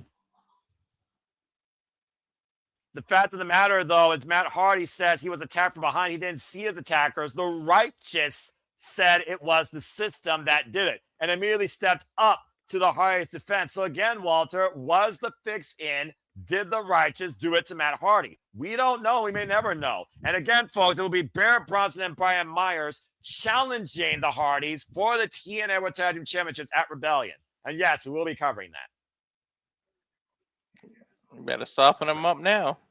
Grabbing the forearm, throwing him towards the corner. Tab made to Cedric Alexander. Cedric Alexander, former Heart and Soul at 205 Live. Brian Myers, of course, most professional wrestler. Former TNA Digital Media Champion. And as I said earlier, former TNA World Tag Team Champion, alongside Eddie Edwards in the System. Jeff Hardy certainly wants some payback here, though.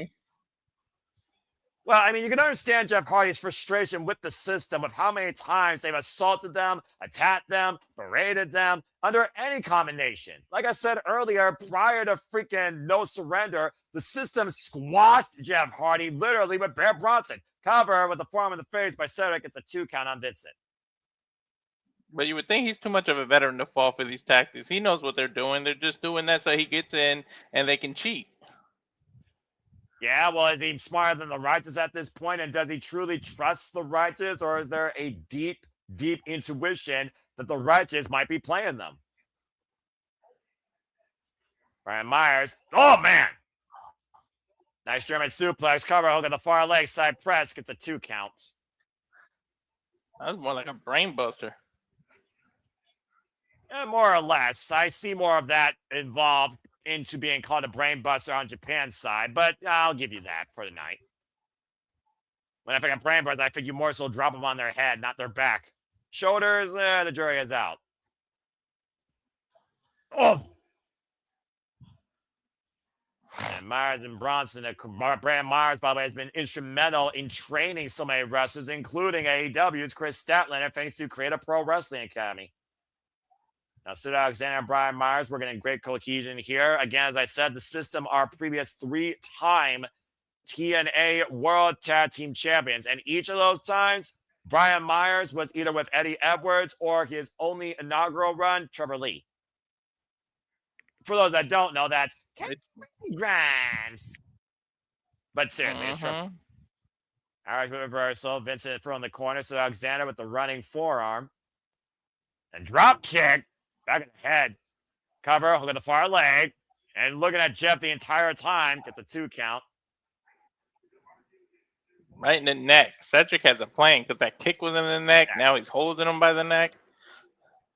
We're talking about mind games. Why don't we just talk about trust here? The system's all about trust the system. We know how much Brian Myers and Cedric Alexander have trusted each other since Cedric and Bear Bronze were brought into the system. I still don't know. Carver hook on the far leg of Brian Myers and Vincent gets a 2 count. I still don't know how much the Hardys truly trust the Righteous versus respect them. I don't fully trust the Righteous. And again, we know that Special Agent Zero has been helping the system tonight. I would not count out Agent Zero being involved in this equation or that attack. Up and around, takes the arm down. Oh, man! Big Russian leg sweep there by Vincent, trying to breathe new life in this match. Can he make it and tag Jeff Hardy in? Jeff Hardy stands ready. That third eye might be opening. I'm not talking about Matt Sydal either. Time made it to Alexander. Time made it Jeff Hardy. And so Alexander and Jeff Hardy meeting up for the first time ever, if you can believe that, folks, in singles action. Atomic drop, catching both legs. And Vincent Jeff Hardy with the double leg drop kick follow-up. Elbow drop to the heart of Cedric as the cover hook at the far leg and a 2 count. Whew. I mean, Jeff Hardy's no stranger to working a matchup without his brother, though I will say that.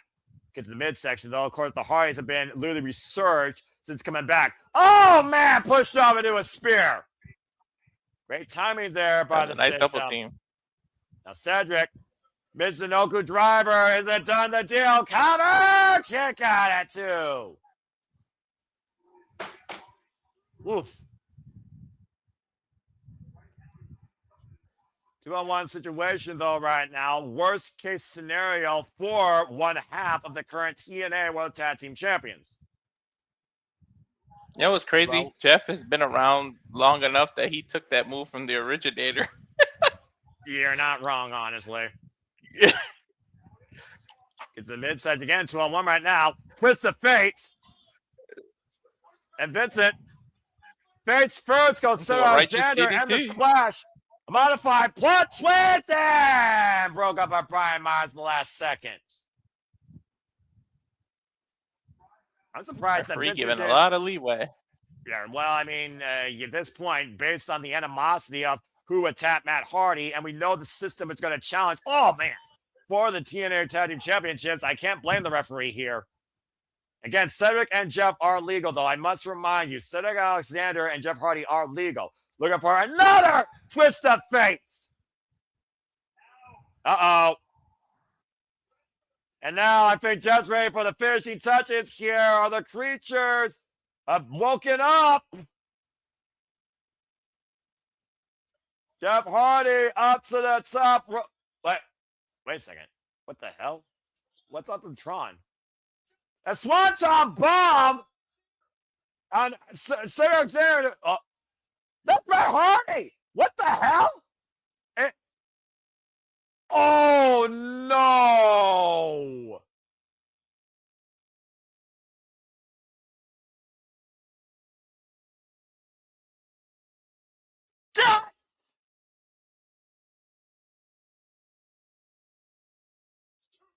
It was too good to be true. It was too good to fucking be true. And Jeff Hardy lost their caught by Brian Myers. You saw the shock on Jeff Hardy's face. Now isolated literally with the system. Lumbar check. And the cover to an ill-righteous win for Cedric and Brian Myers. It was the Righteous that did it. with a smile on their face. Dig what I'm saying? They were too quick to be on the scene. I told you I didn't trust them. Well, again, we didn't know who did it, and it literally happened this past Thursday, and we saw Dutch apparently has further bludgeoned Matt Hardy. The Righteous assaulted him. And how long was this fixed in? Was it in from the get-go? Was it in since Genesis? The Righteous set themselves up for defeat against the Hardys at Genesis, might I add. What is the Righteous endgame here?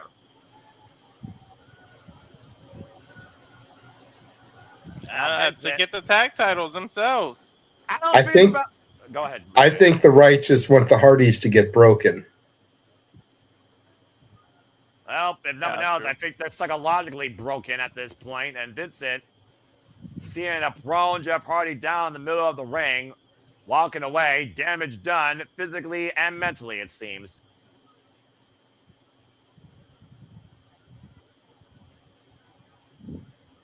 Nonchalant too, just hands in his pockets like nothing's even happened, like he's just taking a casual stroll down the street. It's like he's got an emotionless face right here. It's like he feels like nothing's been wrong. Everything's been in their own mind. To Walter's point earlier, Righteous. Regardless, the Hardys are going in much more now, I feel like, with a disadvantage in more ways than one ahead of their upcoming title match against the System at Rebellion. We're going to get this compound match, guys.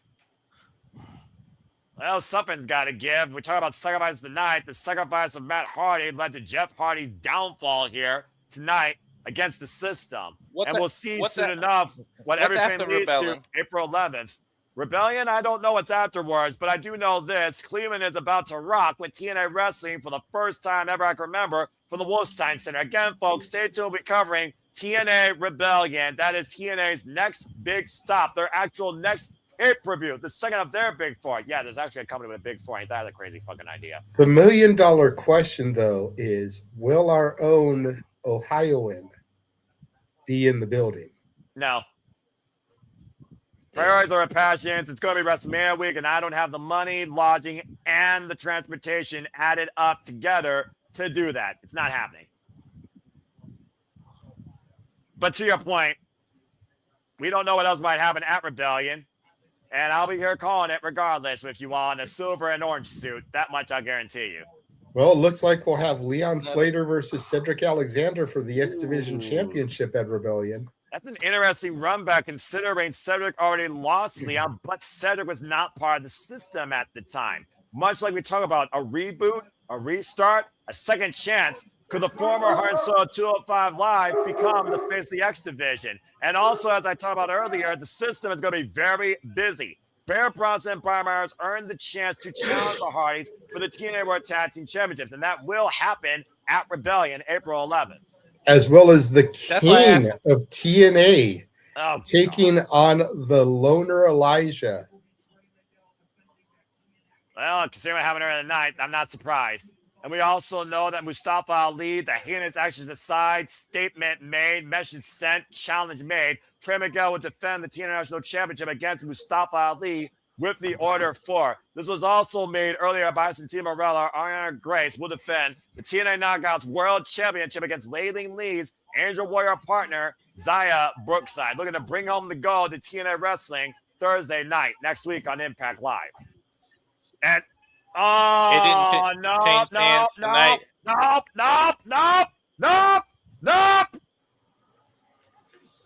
Well, I mean, we haven't had the Knockouts Tag Champions on the show at all. Fuck that! How do we leave this championship out?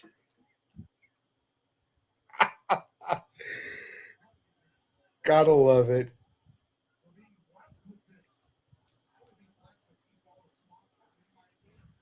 This might be just a promo thing. I think it is. Gonna set up something for Impact this coming week. Because there's not enough time to do 2 more matches. They usually are pretty good. They're not AEW. Yeah. But damn, she do kind of look elegant. I can't lie.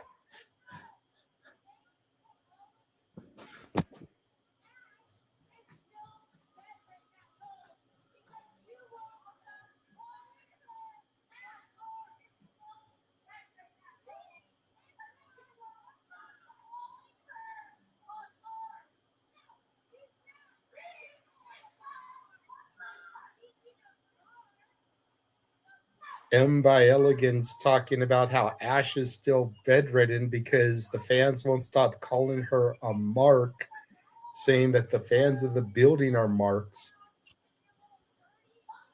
Mm.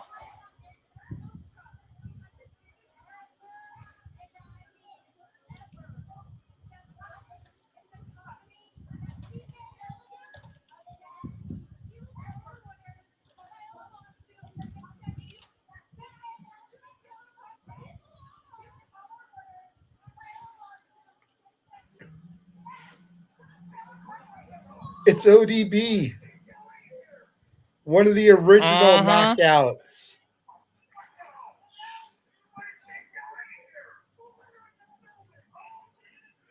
We saw her former knockout tag team champion partner earlier this evening in Eric Young.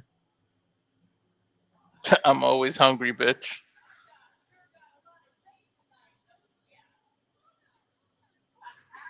Now Heather by Elegance stepping up.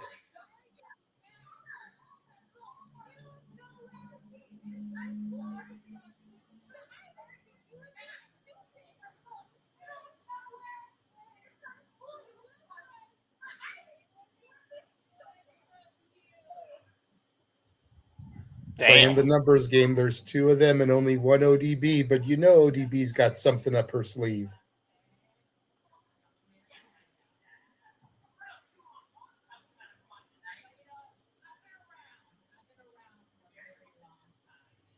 It's been around for a very long time.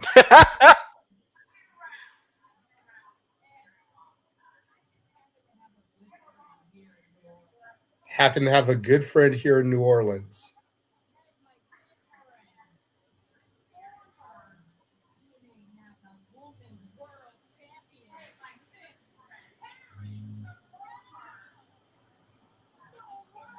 Miss Taryn Terrell, former knockout champion.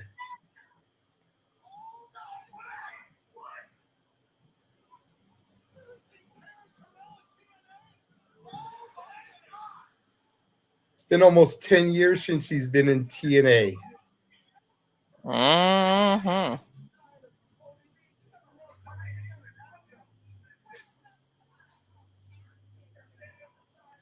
Welcome to my hometown, bitches.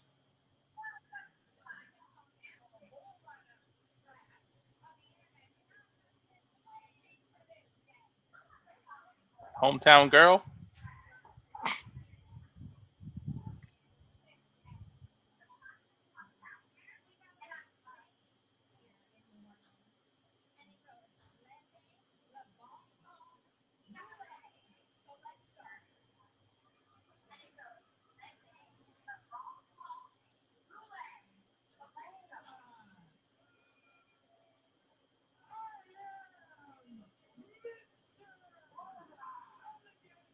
Now Mr. Elegance get involved in all this.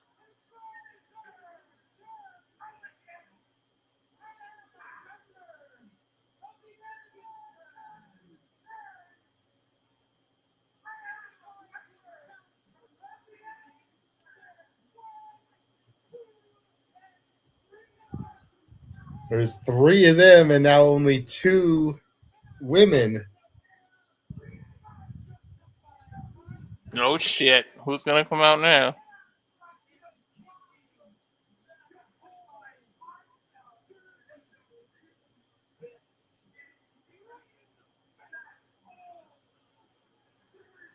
Calling ODB an old dirty bitch, and we all know she takes the term bitch as a compliment. Yeah, that's kind of what it stands for, dummy. You just complimented her.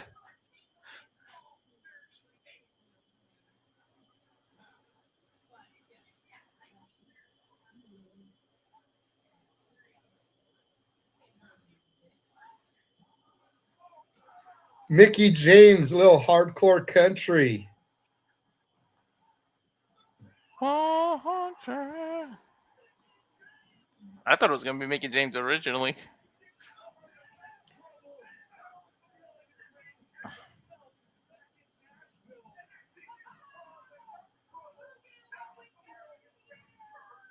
See, No, and you're missing some good no shit. one's missing all this because he just refuses to deal with the Elegance brand.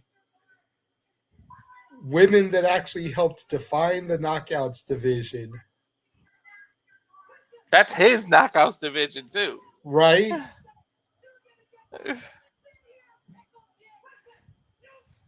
You listen here, Pickle Dick.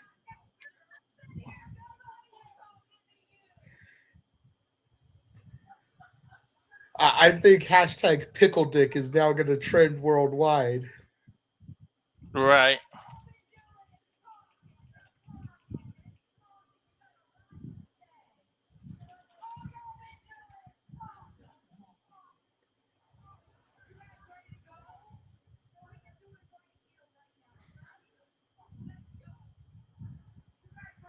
They're moving in on the ring.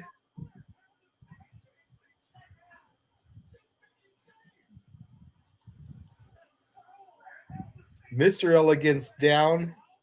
Little leg trip from Mickie James and Taryn Terrell. Luis Thez press on the Elegance brand. ODB's not even in the ring yet. Mr. Elegance grabbing the leg of ODB. And ODB just letting loose on Mr. Elegance here. And now one from Taryn Terrell. Dick punch from Mickie James. ODB chucking Mr. Elegance over the top rope. And the Knockout Originals are standing tall here in the ring at Sacrifice. That's going to get added to Rebellion.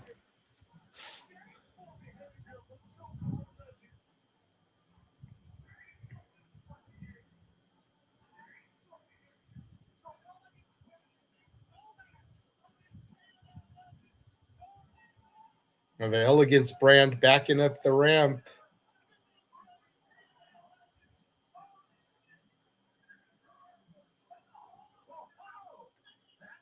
And we're backstage with Daria Ray and Santino Marella. Come on, Noah. Come back.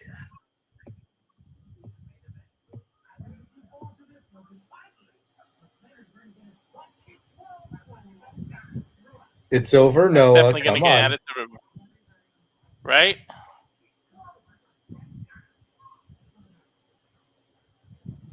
Daria Ray either receiving or making a phone call here.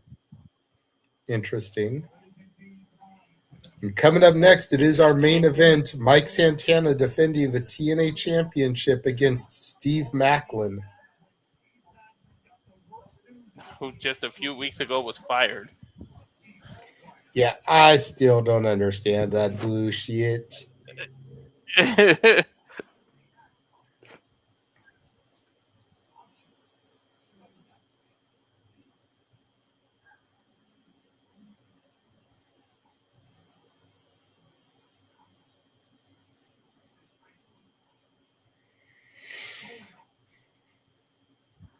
I actually needed that pee break, honestly, and good way to get my Mountain Dew restock. All right, glad I see back on my screen. So car wreck of airtime is finally behind me. Good deal. All right, that freaking fucking hell. Did you see any of that? Because you missed some good shit. Good shit, I'm sure. It was probably a promo and a legacy thing. What did I miss? Inform me. ODB, Taryn Terrell, and Mickie James all coming out and wrecking the Elegance brand. Okay, Mickie James makes sense. ODB makes sense based on the reason. Taryn Terrell, there's a name I haven't heard in a long time. Former TNA Knockouts. New Orleans, they're in her hometown. So okay, that makes sense. The hometown pop. Well, God bless her. All right. Well, now it looks like we're probably going to get some kind of trios or tag match either on the road to Rebellion or at Rebellion between the six of them. Well, it's not like they can freaking sell out the Wolfstein Center right now with what they're freaking producing. Nonetheless, that's one way of possibly moving ticket sales. So good luck to them on that. Okay. Well, now that that's probably when Ash will return, though, to your misfortune. You know, I was going to say something positive. Why did you have to go and do that, Walter? It's bad enough that we keep hyping the fact that for a $50 donation, Noah's going to sing Sweet Caroline in a white shirt. We don't need to piss him off anymore. Arianna Grace retained the title. This still looms over his head. And now you went and brought back the return of Ash by Elegance. Even though that is my icon right now, that is perfectly fitting for you right now, Walter. Why Walter sacrifices any chances of me covering Rebellion at this point if he pisses me off one more time. Let's look at the tail of the tape. TNA World Champions, of course, same height, 3-pound weight differential. Of course, my stance finish, spin the block. Why, of course, Steve Maclin is the KIA, killing a rival, DDT. Steve Maclin, former one-time world champion and former two-time national champion, the inaugural TNA national champion. And, of course, Mike Santana is a two-time TNA world champion and is the reigning defending TNA world champion. On a night where we saw Elayna Black was not extreme enough to beat Mara Sade, we saw Mustafa Ali go beyond proper etiquette and means of appropriate leadership, as he was able to crown Jada Stone and at the expense of Trey Miguel and apparently instigate the champion to get a TNA National Championship match at Rebellion. We also, of course, saw Kazarian and Flop somehow beat the hometown man Elijah. That led to a singles match. We also saw an incredible opener with Leon Slater defended the S Championship successfully against Eric Young. TNA Knockouts World Championship, it is what it is. Let's talk about that, the better. And, of course, Dani Luna, she is still uncrowned. And, of course, we also saw the Righteous, anything but righteous, show their hand, anything but freaking clean, full-on red, as Dutch was with a bludgeon, battered, bleeding Matt Hardy backstage. Jeff Hardy lost to the system, and Vincent just casually walked away. And we saw Moose literally executed on the behest of Special Agent Zero, thanks to that pre-show negotiation, why he lost to Eddie Edwards as far as the statement he did win the match. It all comes down to this. Steve Maclin, newly reinstated, thanks to the TNA World Champion Mike Santana, gets his chance at the gold against the very man that came back home at his own expense, literally a year and a half ago at Rebellion. It's main event time at TNA Sacrifice.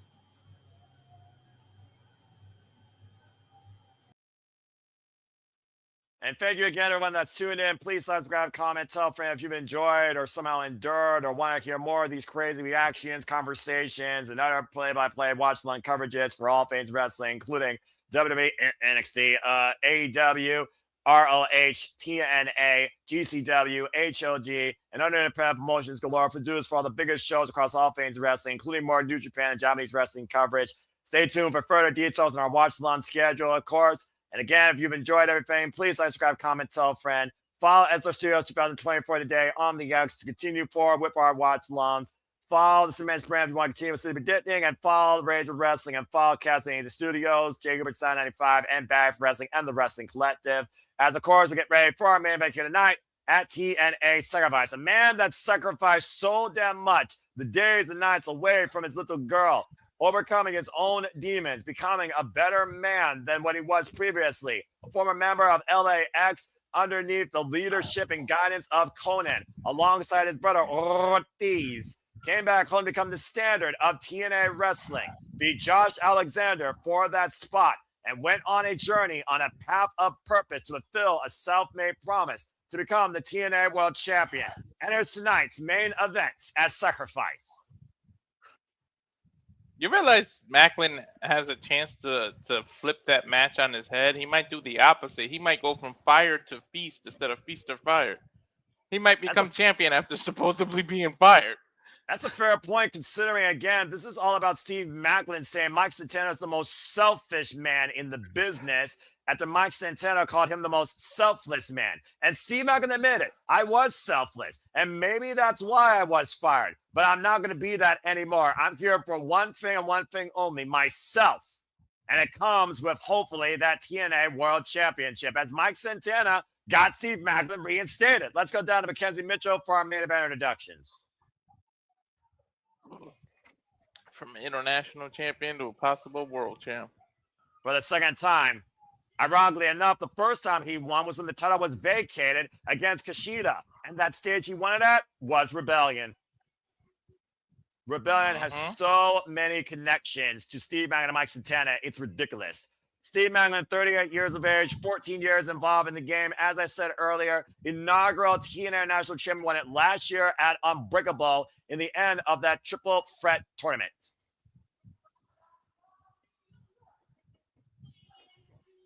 Mike Santana, 35 years of age, 18 years involved in the game. He is the real deal. He is the nastiest. He is from the Bronx. He is what he says he is, and he is our current two-time reigning and defending TNA World Champion. He's been champion now in this run for 72 days since beating Frankie Kazarian for it on Impact. The Impact close to premiere, might I add, on AMC. And outlasting Kazarian in a Texas death match with special guest referee Nemeth, who still could call his shot. As he hands off to Ellis Lane, the cornerstone of TNA, the TNA World Championship. He is the 65th TNA World Champion in this company's history, going all the way back to the inaugural champion. You guessed it, the Olympic gold medalist himself, Kurt Angle. You think about the legacy of this title. AJ Styles, Kurt Angle, Sting, Josh Alexander, Mr. Anderson, Rob Van Dam. Shall I continue? Moose, Alex Shelley, Moose, by the way, two-time champion. Joe Hendry. Continental tie-out here right now in the early going. As I said, when Mike Santana came home to TNA, it was at Rebellion in 2024, and he beat Steve Maclin that night, where Steve Maclin said he resigned to TNA on the dotted line. And I damn sure was happy. I know you've been very happy about Mike Santana. You follow this man's resurgence. Let's call it what it is. His resurgence, his restart of his career as a singles competitor since he came home to TNA wrestling. And why you've been probably the most respectful person to Mike Santana. Yeah, why you've been the most respectful person to Mike Santana. Steve Maclin's probably been the most disrespectful person ever to Mike Santana. All right. Average width. Ooh. I don't know if ever, because he did have to deal with the system. That's fair. But you figure about the road that Steve Maclin took to get to this opportunity. Assaulting him when he was fired, lest I forget, at No Surrender. And then backstage, the two couldn't be separated from each other. He got one chance to speak his mind, and he assaulted Tom Hannigan. And then he was reinstated to TNA Wrestling. Oh, man. Uh-oh, this is not going to be pretty. They're going to get straight out down, dirty, and nasty and physical tonight. You want to talk about sacrifice? This is the definition of who's going to sacrifice more of their own well-being and morals to leave with the TNA World Championship. Yo, he made him run into that super kick. That just adds impact. Well, and the animosity also adds to that, Walter. Mm-hmm. But the fact that he bounced him off the rope so that he has momentum of running into the super kick. You want to talk about me being unbiased? I think I would be safe to say this is a match where Tom Hannigan. Oh, wait. What? Hold on. Ladies and gentlemen, the referee just put up the X. Calling for the TNA medical staff as Maclin falls to a knee. Wait a second. Oh, no. Uh-oh. I mean, to your point, though, he got rocked with that boot to the face. He went full force into that boot. Yeah, he was running forward, and then the momentum of the kick suddenly stopped him. Carl Silva. This might lead to somebody calling the shot, though. Well, we might not have a main event here unless someone does call their shot. We might have it do impromptu here. You got medical, you got the president, you got the referee all checking on Steve Maclin. I mean, he could be playing possum. Well, he could, but again. We just saw this at HOG with Charles Mason, and he played it up real good. We'll find out here, again.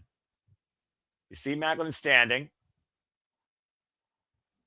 Mike Santana wants Steve Maclin. Remember, Mike Santana wants Steve Maclin at his nastiest, but know that with the fact I got you reinstated, I'm going to kick your ass and take your heart out of your chest. Mike Santana doesn't want an ending like this. Mike Santana does not want to win like this. Yes, he instigated all of TNA. Yes, he instigated the champion. At the end of the day, Mike Santana, he wants to fight to prove why he is the standard, the guy. And we may well might just had Steve Maclin concussed tonight. Yeah, I called it. I saw it. It looked lethal. He bounced off the rope into the kick. Well, you can chant all you want. Oh, wait a minute. What the? Eddie Edwards! Eddie Edwards, what the hell? Well, right now, this title match is literally stopped dead in its fucking tracks. And here comes Eddie Edwards of the system, taking advantage against Mike Santana. No briefcase in hand, though. I mean, again, we might have somebody bring it. For all we know, he's going to challenge for the championship at Rebellion. I thought that was the original plan. I don't know. It's in Ohio. You don't know if we'll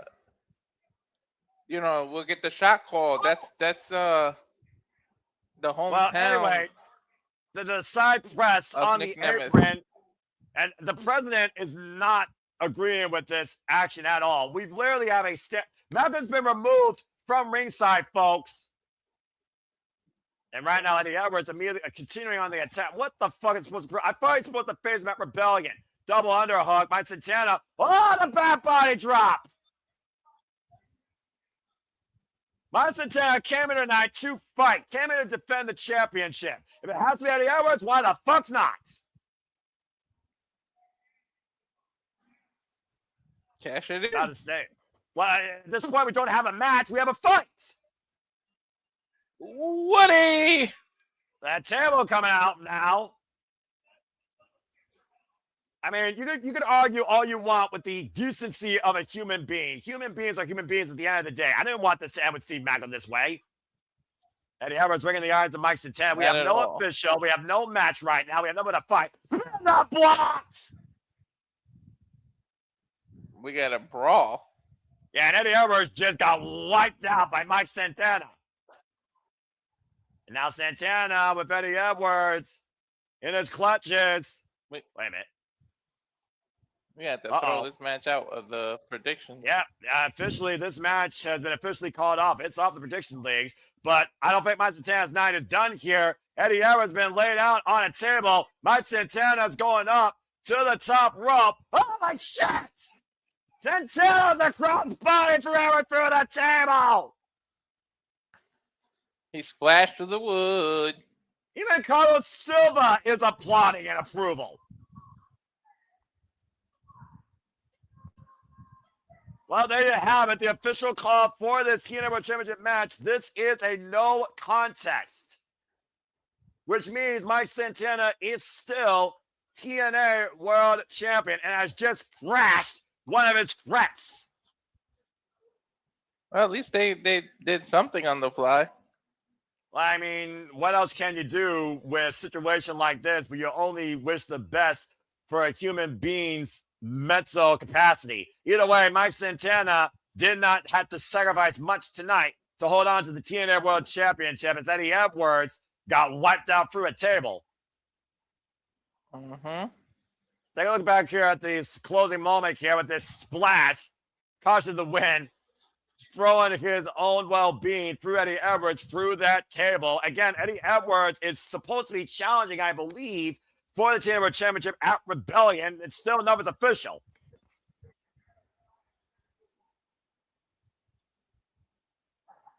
Yeah, Well, Charles. The ref put the X up, so it seems to be legit.